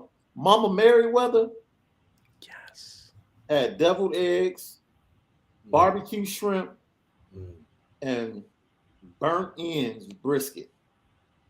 That's a good evening. You sat down and ate my wife's brisket. Had 3 helpings. 3 helpings. And had the nerve to be sitting here lying to me. Man, let me tell you something. Look. Hey, to quote one of the kings, Shaun, there's going to be some furniture moving in this. Facts. Like, at least he ate her food. That's not what he did when he visited Thomas Graham. They did an in-home with Thomas Graham after the 2016 season, and his mom made some food. I can't remember if she got like pizza or something. Like, she got food, and they were like, "No, we ate on the plane." True story. Didn't eat the food that the family had made for him. Are you serious? Kept looking at their watches the whole time. Yep. He was silently committed to Notre Dame. And so I mean, I've heard stuff like this for years, y'all. I mean, I've had coaches call me up like, "Man, we're gonna lose this kid." I'm like, "Why?" He was like he's like, "Because I can't get that guy on. I can't get the head coach to call the kid." Yeah, just can't get him to call. He's just so busy and doing whatever he's doing. He told me that we shouldn't have to beg kids to come here. What? True story. Read the room. True story. Like, dude, read the room. Right. And that's why ultimately, that's one of the many reasons I'm excited about Marcus Freeman, because like, imagine what Notre Dame can do. Like like our people on our channel, they know I'm a history guy, right? Like, it's funny. I was actually watching a show about World War II combat ships before I went on with you guys. I almost like didn't come on right on time because I was like, oh shoot, I was watching the show, right? I love big history guy, right? And so they bring up that quote by Admiral Yamamoto after Pearl Harbor. Like, I feel like all we've done is awake a sleeping giant. Yeah. And that's how I felt. And that's why I've been people are like, why do you get so upset with Brian Kelly when, they're 10-2 and 11-1? I'm like, because I know they can be better. They don't have to keep taking these beatdowns on the national stage, because they can be better than that. Don't tell me after you lose to Clemson 30-3 that the problem is you don't have enough explosive playmakers, when I knew, because Shaun, you know this, when Miles ran that speed and Chase ran his speed, did I act surprised? No, because I'm watching them smoke dudes. I mean, I knew they could run, but it's like, and he's going to sit there and say, well, we don't have enough explosive playmakers. You got Dex, you got Chase, you got Miles, you got Alize Mack. Yeah. You got Tony. Your third string running back is now a starting running back in the National Football League. Yeah, Tony and it's just like, then last year, same thing. Well, I don't, and here's the other thing. In 18, you had Braden Lindsey on the bench. You had Kevin Austin on the bench. You had Lawrence Keys on the bench. Just like 2017 when you're trying to beat Georgia and you got Miles and Chase and Cole Kmet on the bench. And it's just, I'm so tired of people, these perceptions of the program that are just false. And they exist because they're allowed to exist. And that's what I'm excited about with Marcus Freeman, because from the day he got here, he said, no more excuses, no more BS. Yeah. We're going to put in the work because I know there's kids out there that want to be here. And that's just what has me just, and it's safe to say he made the environment unsettling for Brian Kelly, because he was not going to accept what everybody else in the building. Well, and I don't think Brian Kelly liked that. Oh, I absolutely. don't think Brian Kelly liked the attention that Marcus Freeman was getting, which is why if you go back and I want everybody to think about this, if you go back and listen to his post game and post practice interviews, he was much more critical of the defense all year than he was the offense. We talked about that. He's given so much harsh criticism to Marcus Freeman's performance, but he's taking it back of Tim Quinn. Right. He's taking it back of Quinn, talking about the linemen and technique, but I'm talking about scathing criticism of the defense as if they weren't holding us up in the beginning. I mean, if you look at their numbers since the Toledo game, it's just they're giving up like 14.5 points per game. Yeah. I mean, what do you want? Like what? And they haven't had a top 5 NFL draft pick in their lineup in the last 5. I mean, they've got a converted corner and a converted wide receiver basically as 2 of the 3 safeties in the last 3 games of the year, and they're balling. Crazy. I mean, this team has so much more talent than people realize, and it's just that's what's so exciting though, right? Because it's like, okay, we're venting about Kelly, but like he's LSU's problem now, man. Yeah. Like I'm ready to see this unleashed. I'm excited to see this thing unleashed. And it may not be a title team in 2022. That's not necessarily where I'm getting at. It's just I feel like the program is finally going to start. If they don't win under Marcus Freeman, then we can say, hey, look, you know what? Maybe there are some things that you just can't overcome. Yeah. Because it's like if it's like this, if you give your best and it's just not good enough, then I can accept that. I won't like it, but I can accept it. Mm-hmm. Yeah. But when you're not giving your best and you're holding it back, I can't accept the fact that Notre Dame inherently Notre Dame as an institution keeps the program from being better. Yeah. I can't accept that when I know there are things you should be doing differently. No, and that's what I'm excited to see is no more excuses. No. And today's press conference, if there was ever a time that he was going to use those excuses, would have been today, because he would have tempered down the expectation. Hey, look, y'all. I mean, we're still we're just getting going. Let's give his thing from day one is no. We're going to do this thing right. No more excuses. Hey, we need to make sure these kids understand what makes Notre Dame great. Yep. And all Brian Kelly kept doing is, yeah, Notre Dame is great, but. Notre Dame is great, but Marcus Freeman's Notre Dame's great, but what's your problem? Yeah. What are you waiting on? Because this thing is rolling, and that's what has me so excited about the future of the program, because I just look, I'm a media guy, right? That's my job to cover the team. I got to take my fan hat off in those moments, but it's like I like excellence.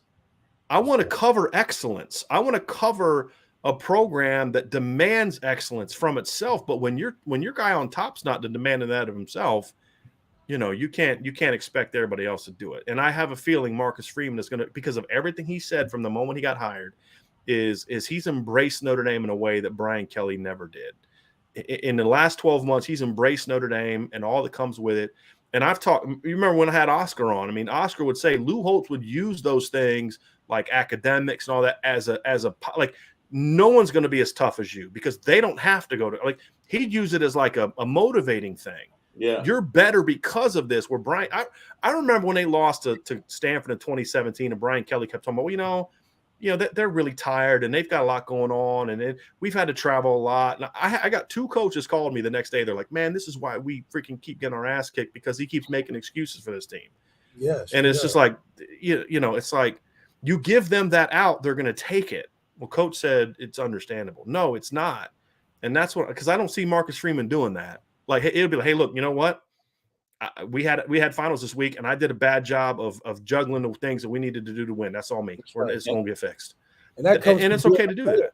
Yeah, he knows what he needs to say at the right times because he was in those shoes. You know, I don't think Brian Kelly's ever made a tackle like Marcus Freeman. So when you approaching and addressing the team, it has to be in the mindset of how the team would feel and your response as the coach. And I think he's been able to play both sides really well because I know the team wanted him to say those things like, we're going for it, you know, and to hear that is refreshing in the locker room. He knows that as a player, and then as a head coach, he's ready for that challenge. So is there anybody else you would like to put on the petty train this week? Does it have to be for something that they've said? No, said, done. Can I put the leadership at the University of Miami on the petty train? Oh, that's a good. You're going to sit there and tell a coach like, "Hey, we're going to offer this guy, but if he says no, don't worry, you still have a job." Right. Part of me wants to feel bad for Manny Diaz, and then I remember what he did to Temple. Yeah. You know, and then I'm like, okay, yeah, all right. What comes around goes around. I'm gonna say this, man. I think that the college football's always been a business, but it's getting bad.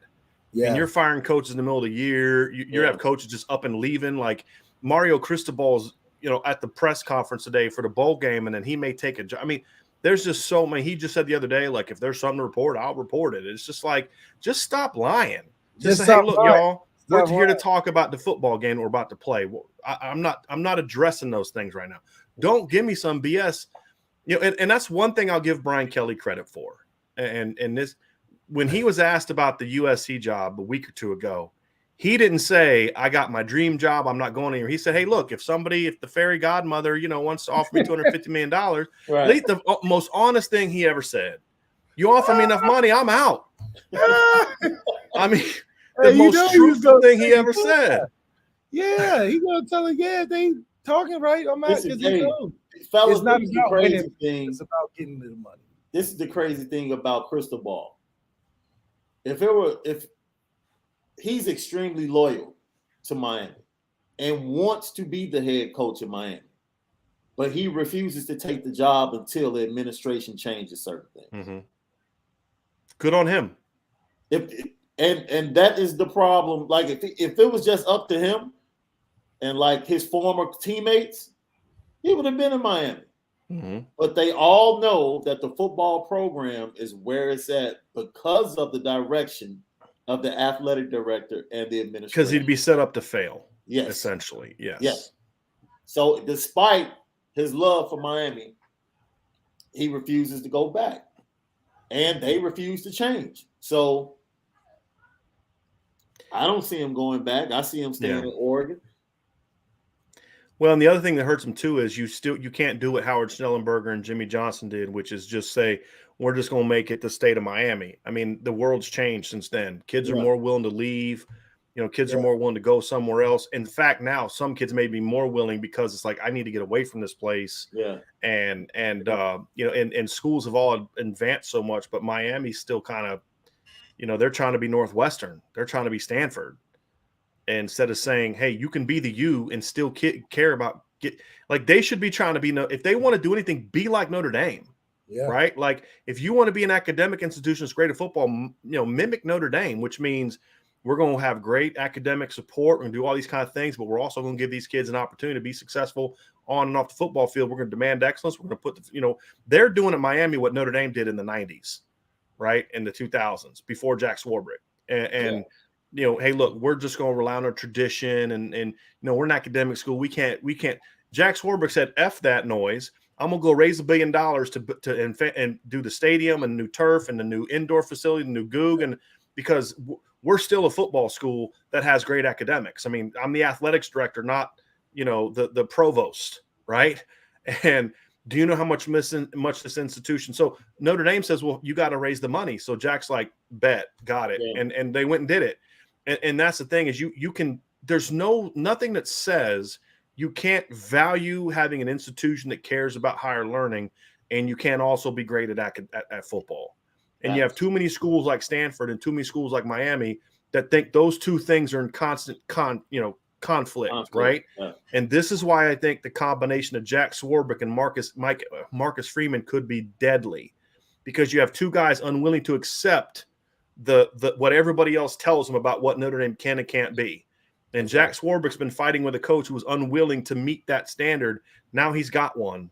And if he can hang around for 3-4 more years, I'm excited to see. And, here's the thing, because we've heard rumblings about how Jack may be retiring soon. You guys know how it is. Sometimes you feel like, I'm done with this. And then you make a hire where, like, man, it's fun going to work again. Yeah. I love – who knows? Maybe it energizes Jack to say, this guy makes my job a lot easier. It's a whole lot easier to raise money when I got Marcus beside me. Yeah. Or there's an energy, because the program had just gotten a little stale.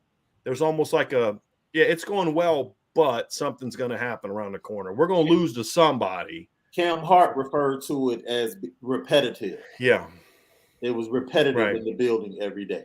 It can be a business from a certain standpoint, but at the end of the day, when it comes to the things that involve football, it can't be a business. It still has to be about the relationships. It still has to be about the energy. It still has to be about the plan. And that's what I think Marcus Freeman needs to understand about this job. Yeah. You have to understand and embrace, because Notre Dame football is a big business. You have to understand that, and you have to embrace that. He also has to have what I think Brian Kelly got that part. He has to embrace the other part, and I think this is going to come more natural for Marcus than it did Brian, which is, but to be successful on the field, it still has to be about the relationships. It has to be about passion. It has to be about energy and how you can maintain that energy throughout the entire process, which means everybody you hire has to understand that. I mean, and we talked about this, Shaun. I don't care if it's the people that clean your offices. I don't care if it's secretaries. I don't care if it's the people serving food. Like, there's got to be an expectation of excellence in everything you do. You walk into the locker room and there's shoes and clothes. No, sir. That's not how we do this. Do you know how much money we spend in this locker room? Mm-hmm. You know what I mean? Like, we're going to be great at everything we do, because you cannot allow 18, 19, and 20-year-olds to think they can turn the switch on and off. Right. You can't. It's got to be about, we're setting a standard in everything you do. And now you don't go, it's not the Army, but it's about, but it's about, you set that standard, then you don't have to keep checking on that anymore, because it just becomes a part of who you are. Right. And I think if you can balance those two things, that to me is what is needed for someone to take Notre Dame to that next level, is understanding those two things. My brother, have you been hiding something from us? What are you talking about? Well, Omar Austin says Brian's dirty secret. Man, see, Omar down here started some problems now, okay? He called me a Republican earlier. That's strike one, okay? And I keep telling him I'm a conservative. I'm not a Republican. There is a difference. And then he's going to come down here and say, I want Quinn Ewers. Omar, you know darn well, you've listened to my show long enough. I wouldn't touch that kid with a 10-foot pole. Yeah, he just got hard pass. Texas A&M quarterback coach potentially fired just to go there, right? Just so he can hire his head coach. Man, he can go wherever he wants as long as it's not Notre Dame. All right, I got out L.A. We got to check in from L.A. I got Nolan Sanchez. I hope you're not on the bro, I think no, this is not the same Nolan. My apologies. Nolan Sanchez, Indy probably beats OK State 38-17. That'd be impressive, because you score 38 on that defense. That's a good day's work. That's definitely That's impressive. A good day's work. Let's see, Rex Mikes.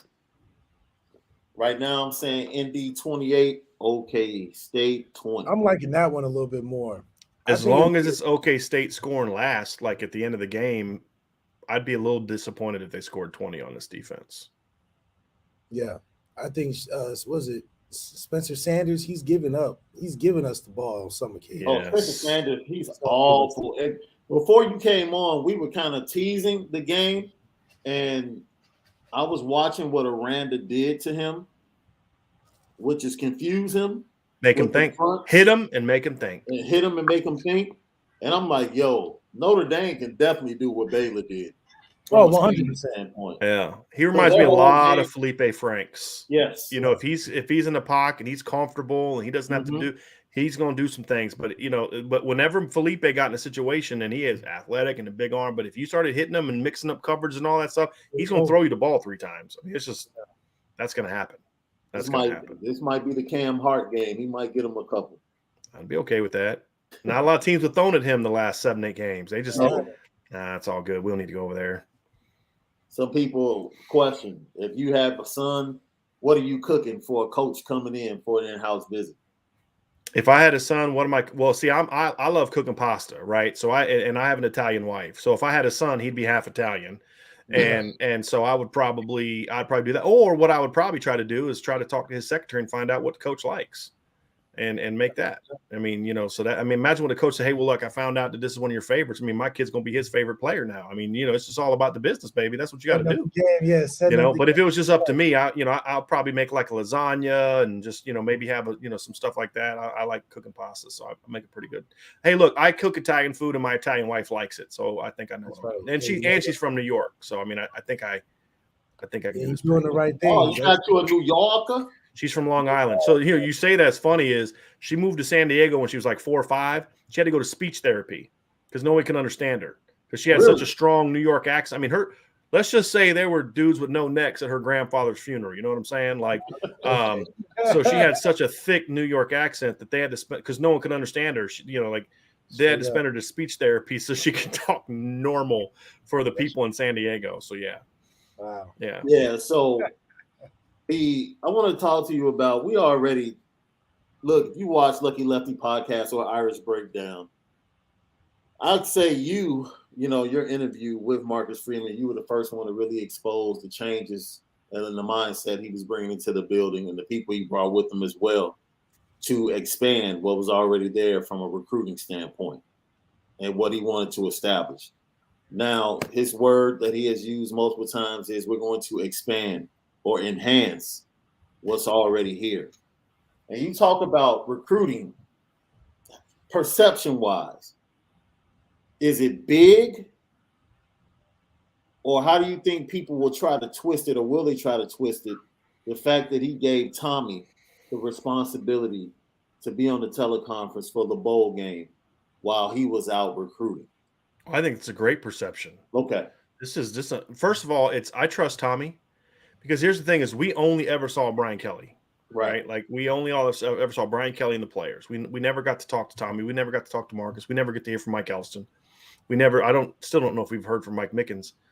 And to me, it's like, hey, it's not just me, right? We're all on this thing together, right? So Tommy, you go handle this. You're a Notre Dame guy. You're a quarterback. Yeah. You've been in these things before.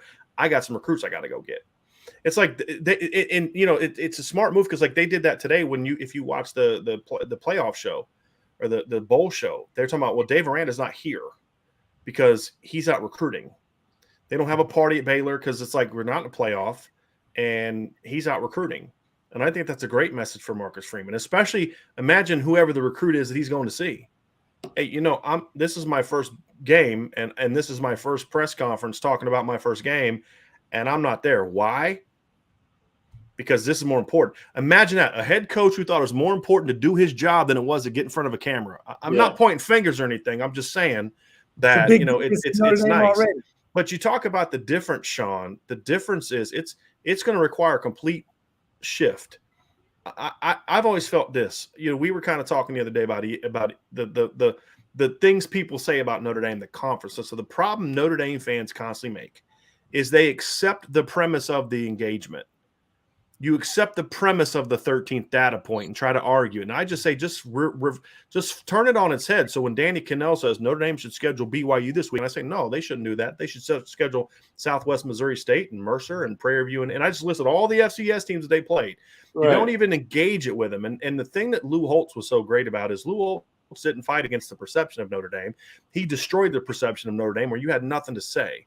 And that's what I think Marcus Freeman needs to do is don't try to when you fail at Notre Dame as a recruiter, it's when you try to explain away what teams are saying about you. So when your kid comes and says to you, I hear it's really hard academically. Heck yeah, it's hard academically, but we have all these things and you come here and if you can make it here and we know you can, here's what you're going to do. Look, Todd Light made X amount of dollars in the NFL, and he used that money when he was done because he got a degree from Notre Dame, and he used that money to then turn it into even more money because he had a business degree from the University of Notre Dame, and now he's got even more money than he made in the NFL, right? He's not a gym teacher because he went to some other school I won't name and got no education, had no idea how to handle his money, gave all his money to his agent, his posse, his crew, his family, and all these people around him. No, this guy knew how to handle his money because why? Because he was sitting in classes every day with future agents, future CEOs, future this, future that, and you embrace it. You say, heck yeah, it's tougher because nothing worth having should come easy. That's right. And I think that's what Marcus Freeman needs to do is when people say, hey, coach, I hear it's cold up there. Yeah, it's cold up here. You know where else is cold? Green Bay, Buffalo, Chicago, Denver. You know what I mean? Like, so unless you are going to be able to try to dictate you can only play in the NFL in the South, you know, here's nothing. Hey, kid, we only are in the cold for 3 hours a week. It's on Saturday. And 2 of our last game of the year every year is in California. So, I mean, it doesn't get cold till November anyway. I mean, so just don't even try to, you know, oh, well, you know, I mean, yeah. It's like they were afraid to embrace because if you're embracing the negative perceptions about you, and all they have left is there's not enough cute girls, there's not enough black kids on campus. It's too, you know, then those things are going to get crushed because those are easy. Right. You know what I mean? Those are easy to knock out of the park because it's like, hey, did they tell you what their percentage is of those? You know, because people don't talk about that, right? Yeah. And so to me, that's what it needs to do is stop engaging them on their, because if I engage you on an argument on your terms, I've already lost. It's amazing that you talk about that. And, you know, the first thing he's done going back to when he arrived, and I'd encourage everybody to go check out the conversation that he did have with Brian Driscoll on Irish Breakdown, because it was very eye-opening. The way he spoke about Notre Dame, he spoke about Notre Dame as a head coach, as an assistant. Yeah. You know what I mean? Like, he didn't speak like an assistant that was worried about what he was going to say. He was like, no, he spoke so glowingly of Notre Dame, almost like he played at Notre Dame. And we talk about it. Ultimately, they're teachers, they're coaches, they're businessmen because they have to understand the business side, but they're also salesmen as recruiters. And a salesman is only as good as what he believes in his product. If you don't believe in your product, there's no way you're going to be able to sell it to kids. And Marcus Freeman immediately got it when he got here. And he knew what he had to sell was something totally different that no other Alabama, Georgia, or any kind of big-time school could sell. Yeah, Alabama can give you an avenue to the NFL. They can give you an avenue to the college football playoff. But what can they do for you after that? Can they assure that you're going to make more money off the field than you'll ever make on the field? You're muted, bro. Brian, you're muted. I say you're turning it around on them. Yeah. That's what you're doing. Is like, hey, you know, you want to go to the NFL? Cool. Mm-hmm. We had one fewer guy drafted last year than Georgia and Alabama, or Georgia and, you know, whatever. And that's cool. You want a chance to play for championship? Well, hey, you come here and we're already in the playoff. You come here and then we're going to win a championship, right? But here's the thing. Here's the thing, my man. The difference in what we can offer you in football is a whole lot narrower than what they can offer you academically. That's true. You know what I mean? And so you turn it on them. That's what great salesmen do. Oh, they're going to say this is bad about us. Hey, I hate to break it to you, partner, but that's not bad about us. That's actually what makes us better than them. Exactly. Because if they're saying something negative about us, it's because it's coming from their insecurities. Because I'm not going to say something bad about them. I think that's they're doing a great job. But you know what? They're not us. And look, I said something on our show. We're talking about ESPN, Shaun. You remember when I said this? I said they hate us because they ain't us. And if the head coach at Notre Dame embraces that mentality and says, hey, nobody else is looking out for us, and we're going to embrace this thing because we are special.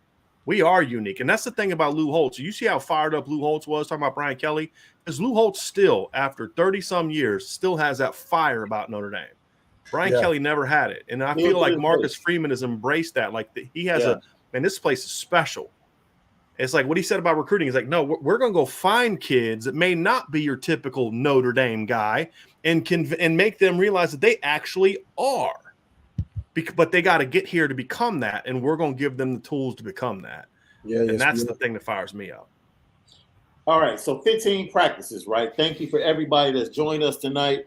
Probably going to give you about another 15 minutes. Brian's been working all day. Going to let him get some rest. And let Malik get some rest because we have another. I'm sure both of us will be having podcasts tomorrow after the press conference. I was going to ask you to come on mine and before you guys do yours because then I'm there. You already know. We're gonna be hot with all the hot takes. You already know. We're there. I'm ready. Let's make it a show. We'll come up. We'll do mine first. We'll talk together, and then we'll all three go to yours. Let's do it. That's what it is. Tomorrow. We're now switching over to ESPN2. So here's a question. 15 practices for both of you guys, right? 15 practices. Which unit for Notre Dame improves the most?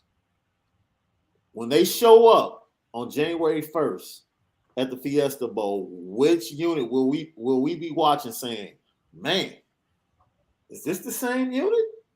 Might be the linebackers. I think we'll have a lot more. Just be a lot more energy from that linebacking core. Okay, there'll be a lot more side to side this game. I think against a Big 12 team, you got to fly around. You got to chase small, fast guys, and I think the linebackers will be important in this game. And I think Drew Wright will see another level. I think he'll lead the charge, and then the rest of the guys will follow behind that.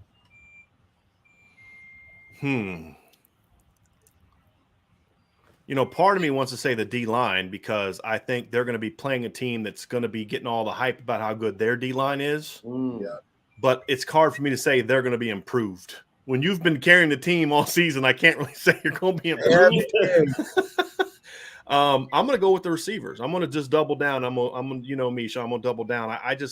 I feel like this group, you know, now that this is Tommy Rees's unit, that there's no more Malik. What did we talk about this summer, right? One of the problems is there's too many voices, right? Yeah. One voice now. It's one voice now. And so I'm just going to kind of go out on a limb, and I think that group's going to step up because I think some of those guys are still kind of thinking, am I going to go pro? Am I going to come back? Yeah. And when you kind of got that, like, well, let me go show out. And then they can tell me what they think of me. And so I think we're going to see that because they've been kind of slowly crescendoing. Oh, yeah. And I feel like this is the game where they just kind of break out. So that's the group I'm going to go with. All right. We've got a question for you, Brian.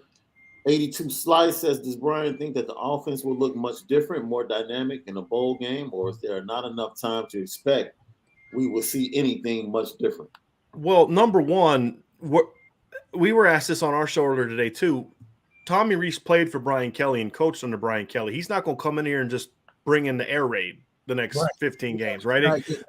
What he's going to do is he's going to modernize what they already believe in. It's like with any. I mean, if I'm a West Coast guy in 1995 and I'm a West Coast guy in 2021, I'm still a West Coast guy. It's just going to look a lot different than it did in 1995, right? And I think that was the issue with Brian Kelly is you don't need to be air raid. You don't need to be spread. You can be pro style, but modernize it based on what teams are doing defensively, what the personnel is, what your personnel is.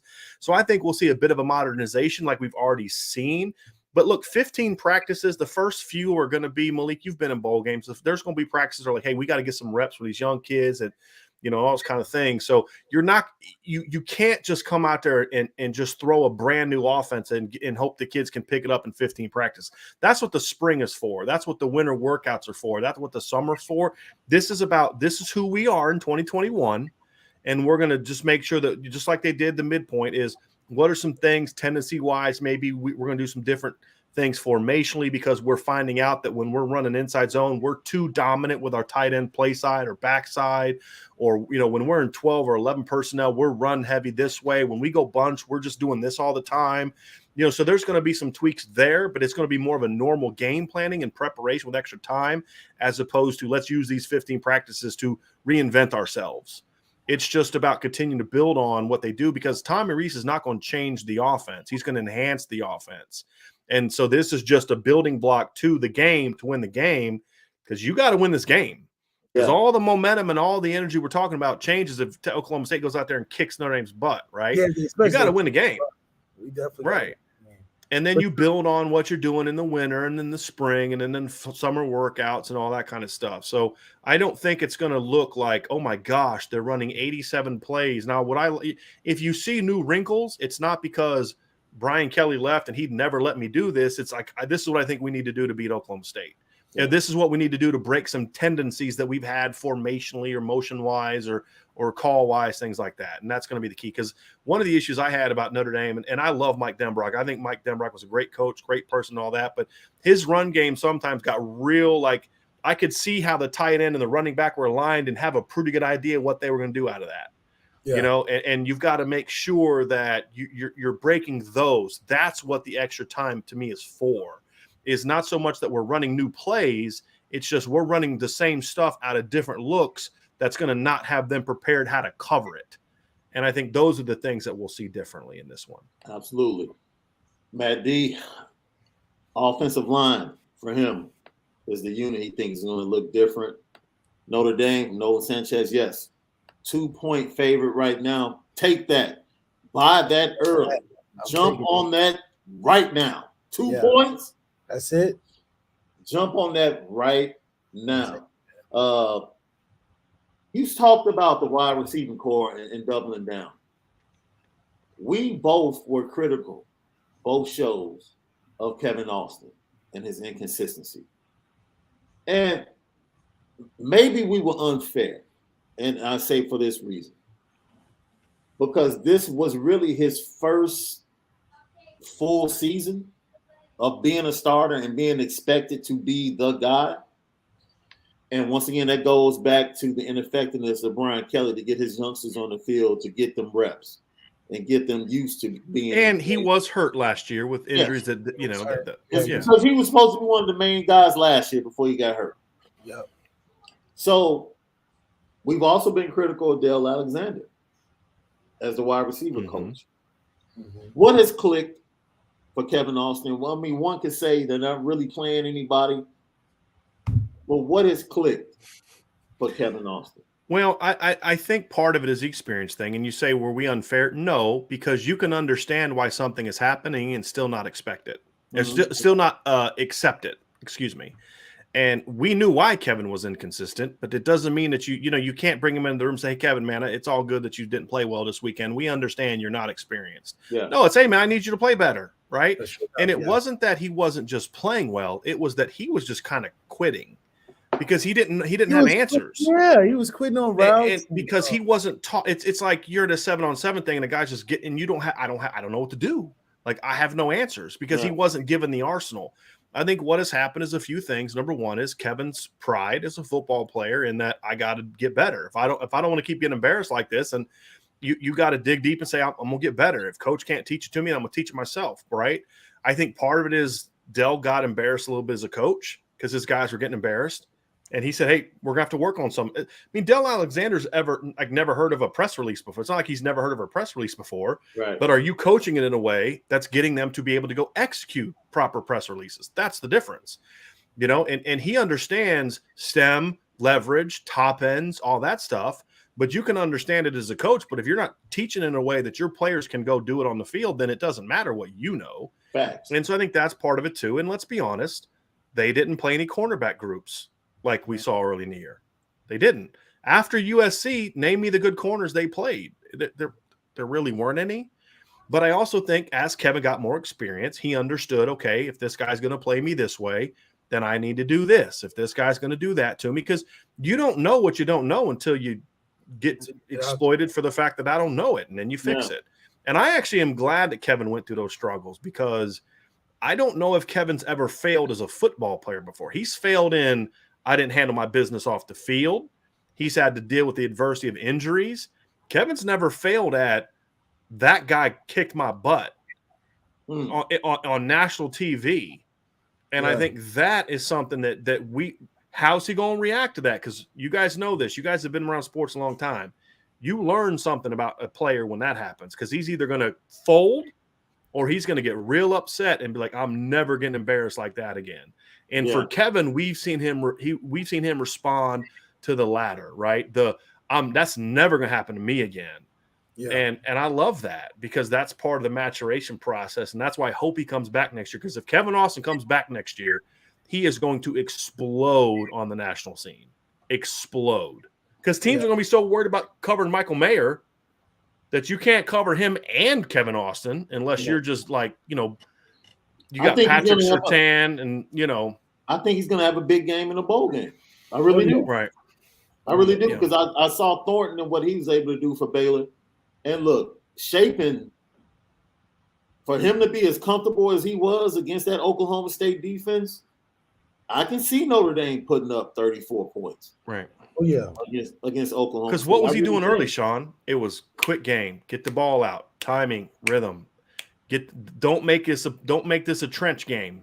Yeah. Right? 15 years ago, you couldn't really do that. It was just going to be a trench game. If you couldn't handle the trenches, the game has changed. And that's what was so frustrating is you were still trying to act like you had a great offensive line and a great offensive line coach. Yeah. In reality, you should have known, look, we do have 4 new starters. Yeah. So guess what? Don't ask them to play like last year's group, but they're going to struggle. Do things to protect them. And they've done that the second half of the year, and it's resulted in success. So, I mean, that's the thing is I feel like this offense is just slowly crescendoing, and they're just going to explode. I mean, the scheme is because it's you could just say, well, they did what they outscored Stanford and Georgia Tech, 2 Power 5 teams, 100-14. Yeah. And the 14 kind of came after the game was no longer really in question. Right. That's right. And yeah, they stink, but there aren't a whole lot of people going to, hang a hundo on 2 Power 5 teams and combined in back-to-back weeks. And it wasn't the difference between this and what we've seen in the past. This wasn't just them out-athleting people. It was them out-athleting people within a schematic framework that was getting guys open. Yeah. And when that starts happening with the talent that Notre Dame has had for years, that's what makes me get excited about what this offense can be, because then your offensive line doesn't have to pass protect for 18 seconds. Yeah. And you don't have to just manhandle people up front. It's about our athletes are better than your athletes. And I don't think Brian Kelly ever embraced that fact that our athletes are better than their athletes. And whenever he has, it's like the LSU game in 2014. He didn't even really do it then. But the scheme that they did, you think about it. I mean, you had Malik at quarterback, Ev coming off the bench. Yeah. You had Torian kind of being the hammer, and they kept hammering the line with Malik and Torian, and all of a sudden you run a jet sweep, and they're thinking, here comes Malik again, or here comes Torian again, and all of a sudden CJ's outrunning them to the outside. You had Will catching tunnels. You had Chris Brown. You had Amir. And all of a sudden you had CJ in the slot that year, and all of a sudden it's like, man, these guys are beating us to the perimeter. LSU doesn't get beat to the perimeter. Yeah. That doesn't happen to them. But it was finally like kind of saying, hey, let's just let our athletes go play. You had the tunnel to Will for a touchdown. I mean, I think Malik, something like 8 or 9 of your completions that game were like within 5 yards of the line of scrimmage, because it was just get the ball out and let the athletes go do something with it. You know what I mean? And look what happened. And so that's the thing for me is this team has had athletes. They have more athletes, and even with all the injuries, this team still has a lot of dynamic. There aren't a lot of teams that have a Braden Lindsey. When Kevin Austin is arguably your 4th fastest offensive skill player, you're doing something. You got some things going on for you. You know what was beautiful? Because I expected that Oklahoma State, if they lost, might be one of our opponents in a bowl game. And the way they schemed. Like all year, they've been a run team with Bohannon, that battering ram of a running back, and Bohannon, power running game, and then Thornton and their tall receivers down the field. They really never threw to the tight end a lot. Not a lot. They schemed open because they knew how aggressive and downhill the linebackers for OK State played. And the reason they can play downhill is because their front 4 has been that good all season long. They took advantage of that aggressiveness all day long. And then you notice the indecision started to creep in the second quarter, and that's when they started to hammer the running game and keep them off balance like you talked about. I see Notre Dame and Tommy Rees being able to do the exact same thing. Like by the time we get to the second, third quarter, then you'll start to see Kyron having running room, and being able to make hay against that front four and those linebackers because Michael Mayer has gotten in behind them early in the game and gotten big plays. Look, that's why I said run to the window with that -2. Like, I don't know who watched that game against Baylor, and I don't know who's been watching the last 3 games for Notre Dame. But Notre Dame's offense is a lot better than Baylor. Baylor missed opportunities and left points on the field. The game should have never been close, honestly. Baylor thoroughly outplayed Oklahoma State. First drive, Shaun. Yeah. Right down the field. Right down the field. Like it was nothing. And like I said, for that front four to be so talked about, and they played well, Shapen wasn't rattled. And the one time he got hurt and where his game started to slip is he scrambled for, I think, 17 yards. Yeah, he ran for a bit, yeah. Yeah, and fell on his shoulder, and that's what got him out of his rhythm. Other than that, he got rattled after that. He got rattled after that. Absolutely. That wasn't Oklahoma State necessarily doing that to him. No, not at all. Here's another question. Chase in. Both you guys jump in on this. Heard Marcus call Brian Hartline. Nothing more. Landing him seems like a long shot. Brian, Malik, if Dale goes, is there a wide receiver coach that Marcus should try to bring to ND, dream hire, and then realistic hire? So can I speak to the Hartline thing real quick first? Yeah, sure. So basically they were teammates at Ohio State. He did reach out, but the reality is in order to get a guy to leave Ohio State to come to Notre Dame, it can't be a lateral move. You can't just bring the receivers coach over from his alma mater to be the receivers coach. You'd have to give him a promotion. Right. Well, that's not happening. You're not going to. Tommy's the OC, and he's the quarterback's coach. It's not like you have a O-line guy that's your offensive coordinator, and you can bring in a guy to be your pass game coordinator. Your pass game coordinator's Tommy Rees, and so there just really wasn't that ability to give him the promote. I mean, you can't.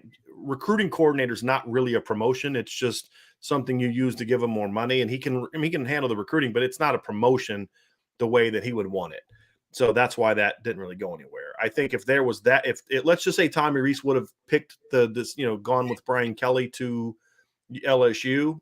I'm glad he didn't, but then I think maybe you could have seen them maybe swing something to get Brian Hartline because he could have got a pass game coordinator or some kind of thing going like that. But that's just not going to happen now. Malik, you want to answer the second part of that? Because I have a dream hire, and Shaun, you know who it is. Yeah, but anybody you have in mind for wide receiver coach? See, Malik muted himself. It's not just me. Did you mute yourself? Yeah, I muted myself. My bad. I don't really have a dream hire right now for a receiver coach that I can think of at the top of my head. But I do think that's a critical part for us because that is a gap that we have from the Alabamas and Ohio States are those receiver coaches that make a difference like that. Because Bama's receivers are talented, Ohio State's receivers are talented, but if you watch them play, they stem, they attack leverage, they know how to work open. They're not just really athletic. You watch Chase Claypool at Notre Dame, he was just better athletically than everyone. He didn't know how to play. He didn't know how to play the game. No. And that's why Miles is struggling in the NFL because Miles doesn't have the repertoire. You don't have the technique to play. Right. And in the NFL, they're not going to waste their time on that. I mean, it's not, it's just unless you're like a freak, they're just not going to waste their time on that. And so to me, I don't have – here's the thing I would encourage fans to understand. Yes, there's always like guys we may like and things like that, but there's a lot of good coaches out there. It's just about finding a guy that fits what you're trying to do as a program, that will recruit hard and can coach. There's not like 3 guys, and if you don't get one of those 3, it's not going to – Brian Hartline had never coached before he got to Ohio State. Yeah. He was a player, but he knows the game, and he can teach it. And so there's a lot of coaches out there. Now, I'll play the fun game of my dream hire.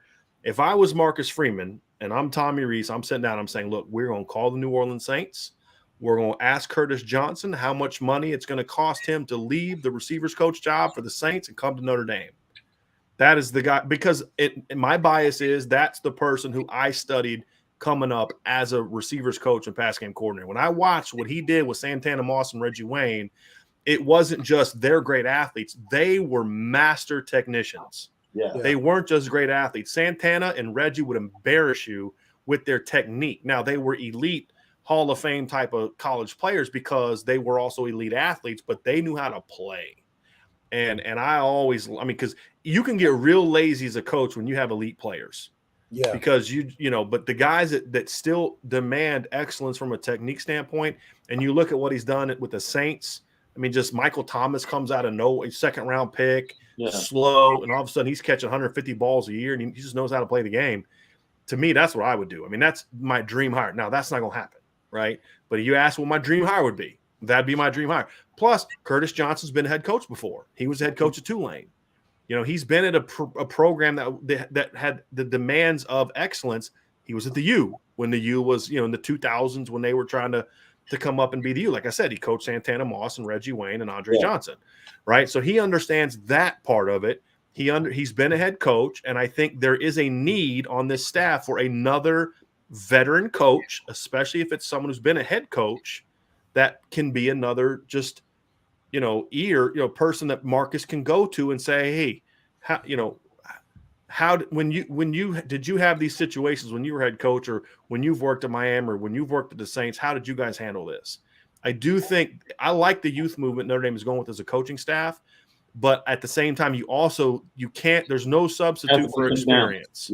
Yes. And that's why Tommy Rees brought in John McNulty. That's who Tommy wanted. Was McNulty. That wasn't a BK hire. That was a Tommy hire. And BK let him have him because McNulty's an older guy. Tommy's worked with him. He's been an OC, and you can bounce some ideas off of him, right? And so that's why I kind of get excited of, again, dream hire Curtis Johnson, because he's kind of fits the mold of what I'm talking about. And it doesn't have to be him. It could be a running backs coach. It can be a O-line coach. It can be a whatever position. You just need another. It can be an analyst. I mean, you go hire David Cutcliffe to be an analyst. Yeah. And then you can bounce things off of him that way. But my point is there just needs to be a little bit more experience in some role, analyst, position coach, something that's just another veteran voice that Marcus can turn to when you get into those situations as a head coach. Like Brian Kelly didn't necessarily need that because he'd been a head coach for so long. He needed assistant coaches that would be willing to challenge him. Like, no, that's not what we should do. Right. No, we should not go for 2 when we're up 11 against Northwestern, because being up 12 and being up 13 is no difference, right? I mean, we should kick the extra point, so they need 3 possessions to beat us unless they get 2 touchdowns. Right. But, he didn't have that. So, to me, that's the thing that I look at is just he's going to need at least one more person on the staff in some capacity that has the experience of, hey, I've been in those situations and this is what I chose to do and it didn't work. Yeah. That can be a learning experience too. So that's why I bring up Curtis Johnson, because he gives me the best of both worlds. Phenomenal receivers coach, and he's been a head coach. He's been around a long time. He can kind of give you that veteran experience as well. And that's good for Tommy Rees as well. Yeah. Not just Marcus Freeman. You know what? He's done a great job, because here in Chicago, people have been marveled by how he has has helped the resurgence of Kevin White, former first-round pick, 7th overall, who was considered a bust for the Bears, and all of a sudden he lands in New Orleans, and all of a sudden, the heck is going on? Kevin White is actually contributing, making plays, catching touchdowns. So Curtis Johnson, man, I can second that. Obviously, I don't think he's leaving the Saints to come to Notre Dame, but I was asked dream hire, right? I mean, that's my dream hire. Yeah, Caesar Pinalilo. Good to see you guys. Even more when Brian's a guest. Big ups. I'm very happy because my beloved soccer team from my childhood turned around the score in the last 10 minutes, avoiding relegation to 2nd division. That's huge. I'm not a huge soccer fan, but from my high school days, I know about playing to not be, sent to relegation. Because I know you guys don't know this, it's 2 divisions in Chicago for high school basketball. You got the blue division and red division. Red division is where all the top teams, Whitney Young, Morgan Park, Simeon, all the top teams play. And, if you're in last place in the red division, you get sent down to the blue division, and whoever wins blue division comes up the next year. So we've had games like the last game of the year, horrible season, but we got to win this game so we don't go down to blue division next year. Yeah. I know all about playing with relegation on the line. I never heard of that until I watched a couple episodes of Ted Lasso. Really? I don't watch soccer. I watched everybody kept telling me I need to watch Ted Lasso, and I was like, I have no interest in that. I don't really think Jason Sudeikis is all that funny, but I watched it and I thought it was actually pretty decent. I thought it was pretty good, right? All But right.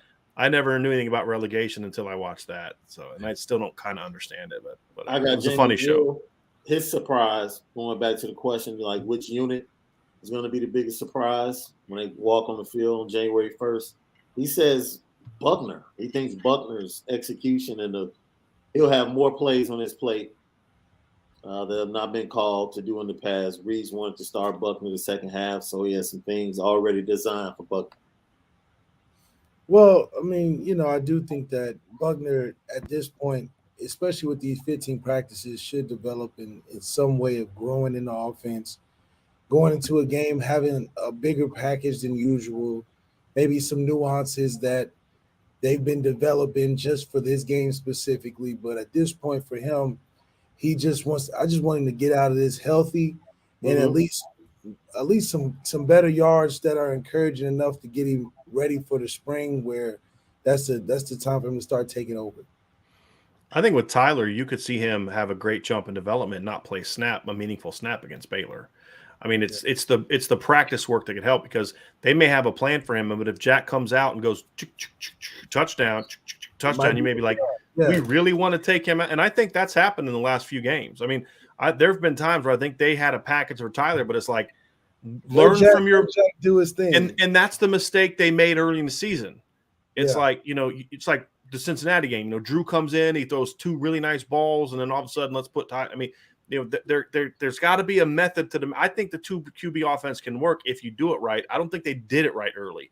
I think doing it right now, like, you got your Tyler package, but if Jack's out there just ripping people, it's like when you got a shooter in basketball that's just he can't miss. You don't take him out until he starts missing, right? It's the same thing with a quarterback. I mean, if a quarterback's out there just balling on people, shredding, he's in the groove, he's making reads, he's getting the ball out quick, his ball placement's money, he's in that zone. I don't care what your game plan was to put somebody else in. No, sir. You don't take him out till you punt.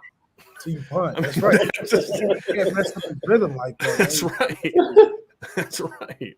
So, man, elephant in the room, right? And then we'll close with expectations for the press conference from you both on tomorrow. Elephant in the room. It was a surefire thing if we made the college football playoffs that a certain player would more than likely be in the lineup.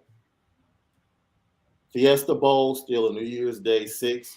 Malik, you've been open saying that even though preseason hype and everything and what he showed before the injury, you still feel like Cal has some things to prove and can prove some things if he plays. Do you think he plays in the Fiesta Bowl? I think he plays just because he has some Marcus Freeman influence behind it. Okay. Should he play? Man, it's hard to say, man. I think that he could go out there and improve a lot. I don't think he would lose as much as he could gain from this game. I think just for Kyle, man, he's missed so many weeks now with these 15 practices leading up to it. I think getting back in rhythm for him to come back, this would be a last hurrah. I think it would look good for him to come back to show teams that he still values the team and a team player even through injury. So, like I said, it can give him more benefit by coming back, but I don't think he would be viewed differently if he didn't. So he's one of the few players that, as a total, he's done enough in his career for me to say, you ready, man? You don't owe us nothing really, but I think in his heart of hearts, he wants to go out there one more time. I don't think he'll play. I won't judge him any differently whether he does or doesn't. I'd probably judge him differently if he does, but I won't judge him negatively if he doesn't, because he look, first of all, he was healthy enough to play at the end of the year and he chose not to, which, okay, it is what it is. That's a conversation we can have at another time, but I'm a person that believes if you have committed to your team and you play with your team, you see it through. This is a different situation because he already had an injury. He never came back from it, and he's just choosing not to play. He's just he would be choosing to continue not to play and not run the risk of injuring himself even further. I don't think that he would. I do agree with Malik that there are some things he could prove positively by coming back. People say, well, you come back and get hurt. Well, the kid from Washington a couple years ago tore his knee up, during training, during his pro day. Yeah. We've seen guys get hurt at the combine. I mean, you can get hurt doing anything other, you can get hurt falling off your couch. Even if you're like, I'm just going to sit on my couch this whole time and not hurt myself, you can get hurt. Okay, then don't shower because you may slip in a shower, right? I mean, you can always get hurt. It's just about, if you're going to do it, you've got to be 100% sure that you're going to play. Because if you go out there and you're not 100% committed to playing, that's how you get hurt. And so if this is something he wants to do, like, I'm all about the Coach Freeman era, blah, blah, blah, blah, blah, I want to be a part of this, then do it. But I'll bet you $100 that if he did go to Coach Freeman with that, I'll be willing to bet you that Marcus Freeman would say, I appreciate that. But yeah, man, go ahead and get your money. Yeah, I think just to being a Notre Dame guy, he'll probably want to play. But look, man, you've done enough. And I don't think like you said, nobody's going to be mad at you if you don't. This is not one of those, he's being selfish situations. Right. If he'd have played all 12 games and just said, you know what? Because here's my thing about that.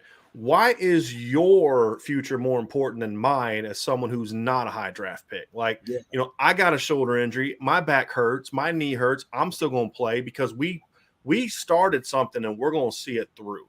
That's right. What I don't like. I don't like when guys just play the whole season and then just don't play in the bowl game because I'm gonna protect myself. Like, so why can't Isaiah Foskey do that? Why can't Jason Adamiola do that? Why can't Kurt Hinish do that? I mean, Kurt Hinish can't afford. Actually, Kurt Hinish can afford an injury less than Kyle Hamilton could. Because if Kyle gets hurt, they're going to take a chance on him. Yeah, if Kurt gets hurt, he's not going to do anything. Yeah. So it's kind of like I'm seeing it through. You see it through. The difference here is Kyle already got hurt. Yeah. That's the difference for me. Now, you could say, well, he's healthy now. True. But they played basically 5 games without him because he already was hurt. Yeah. And so if I'm Coach Freeman, I'd say, hey, look, I love you for the fact that you want to be a part of this. If you want to be a part of this, let's find a role for you, but it's not to play. Now, if Kyle then comes back and he's adamant, then I may sit down with his family and have a conversation with it if he's real adamant about it. But my advice would be to him, hey, I appreciate you, but no, you got to look out for you. Yeah, then if he wants to continue, then maybe we might have a conversation about it. But my initial reaction, if I was Marcus Freeman, would be, hey, man, we appreciate you. Because the other thing, too, is they can beat Oklahoma State without Kyle Hamilton. Yeah. And to me, selfishly, as much as I love to see Kyle in a Notre Dame uniform again, I want to see Ramon and Xavier and DJ and Houston kind of get that shot to get ready for next year. Yeah. And so I think it's best for everybody that Kyle just graduates. Just graduate. Yeah, just protect yourself. Be with us. Be at practice. I mean, there's a lot Kyle could get out of that. I mean, Malik, you remember when you were hurt? I mean, when you were sitting back at the practice and you're watching a 7-on-7 from 10 feet behind where you normally watch a 7-on-7, you're seeing stuff differently. Oh, okay. I see that. I can learn that. I mean, people joke about mental reps, but if you're doing mental reps correctly, you're going to better yourself. I mean, let Kyle take a teaching role just to kind of have him engaged. Yeah. That's going to make him better because then you're starting to see it. Hey, Kyle, why don't you come into the coaches' meetings with us and watch how we put a game plan together? I mean, those are the kind of things that I think Kyle should be engaged in that could actually help him as a football player without putting him at risk of going out there and injuring himself further because there is that pre-existing injury that you want to protect yourself against. So DBZ, going back to the question, who's going to look different?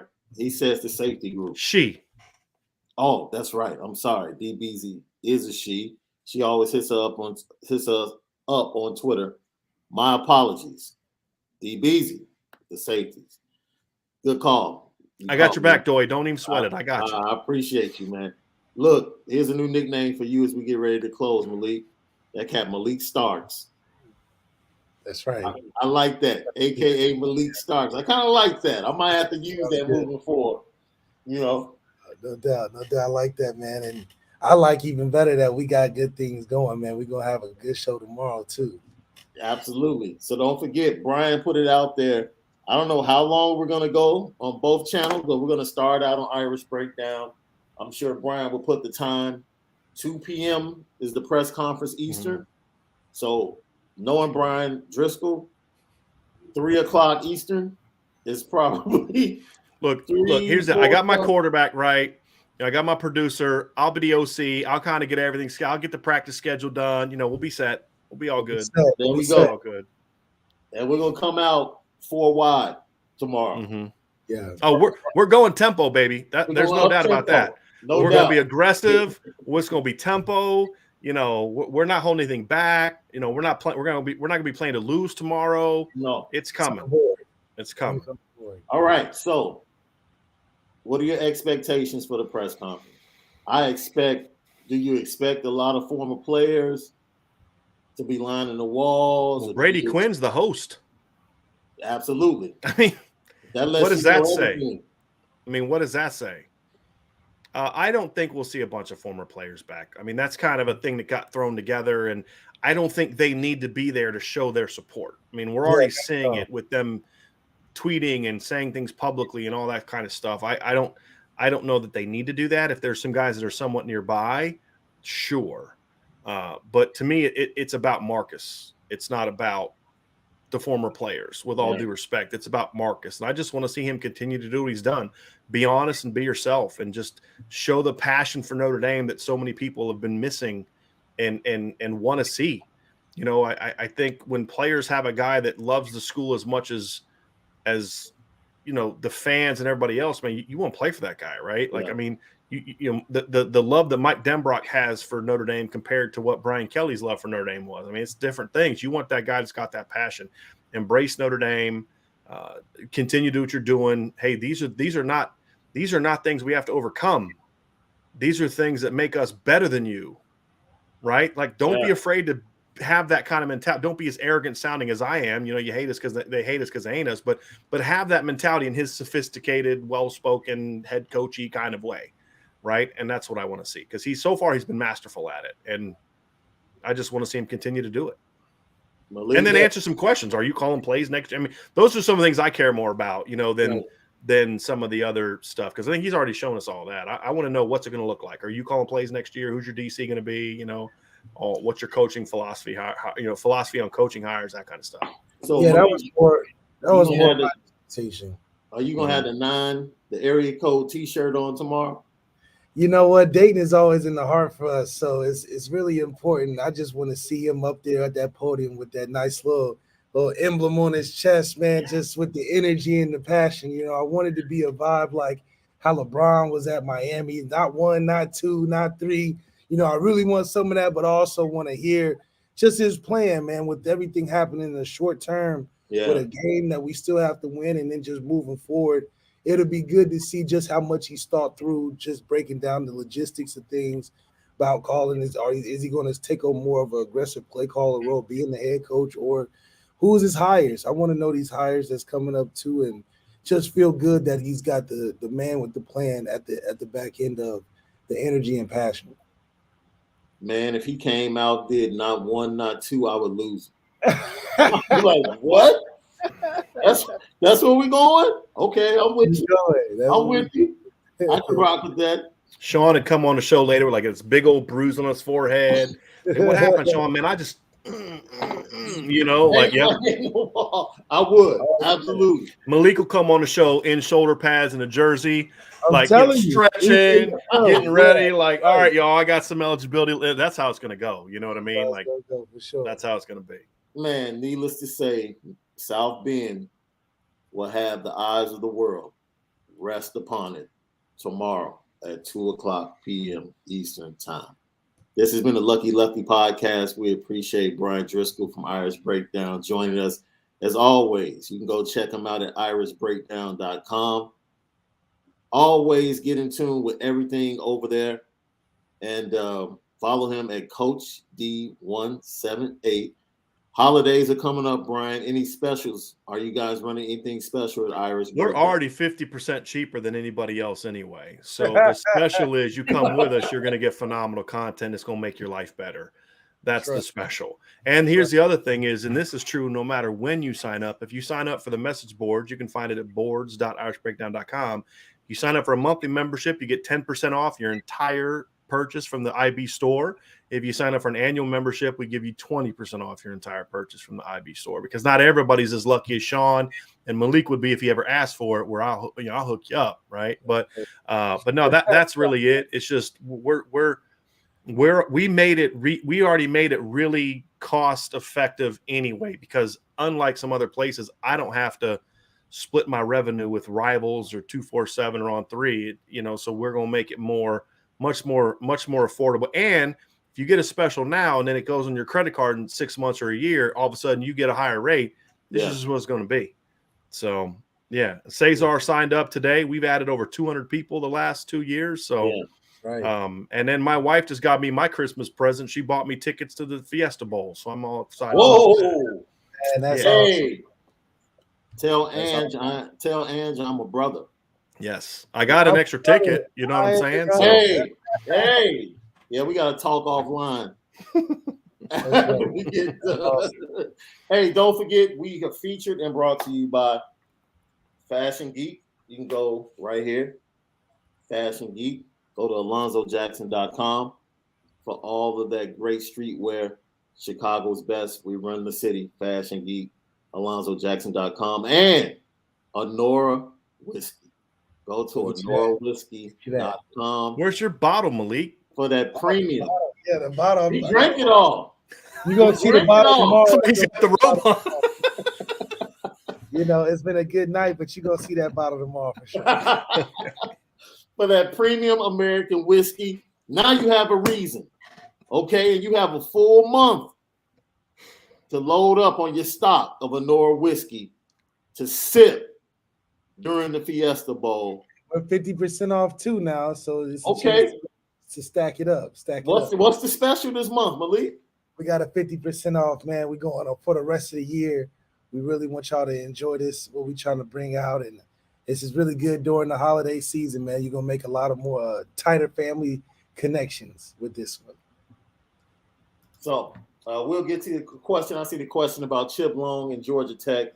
I'm sure between two shows tomorrow, we'll touch on that and get to it. Press conference tomorrow. Double duty, double header, Lucky Lefty, and Irish Breakdown marathon. I'm not even going to tell you how long we're going. It's just a marathon all day. All right, subscribe, share, like, hit the notification bell. We're going to go get some sleep so we can come right back. What's that? Yeah, straight up. I forgot what that was. Right. I went to bed last night when Angela was waking up. That's how this week is going for me. She said, "Are you just going to bed?" I'm like, yes. Yeah, we get to it. That's right. I love it. Oh, my God. Thanks, guys. All right. We'll see you guys tomorrow.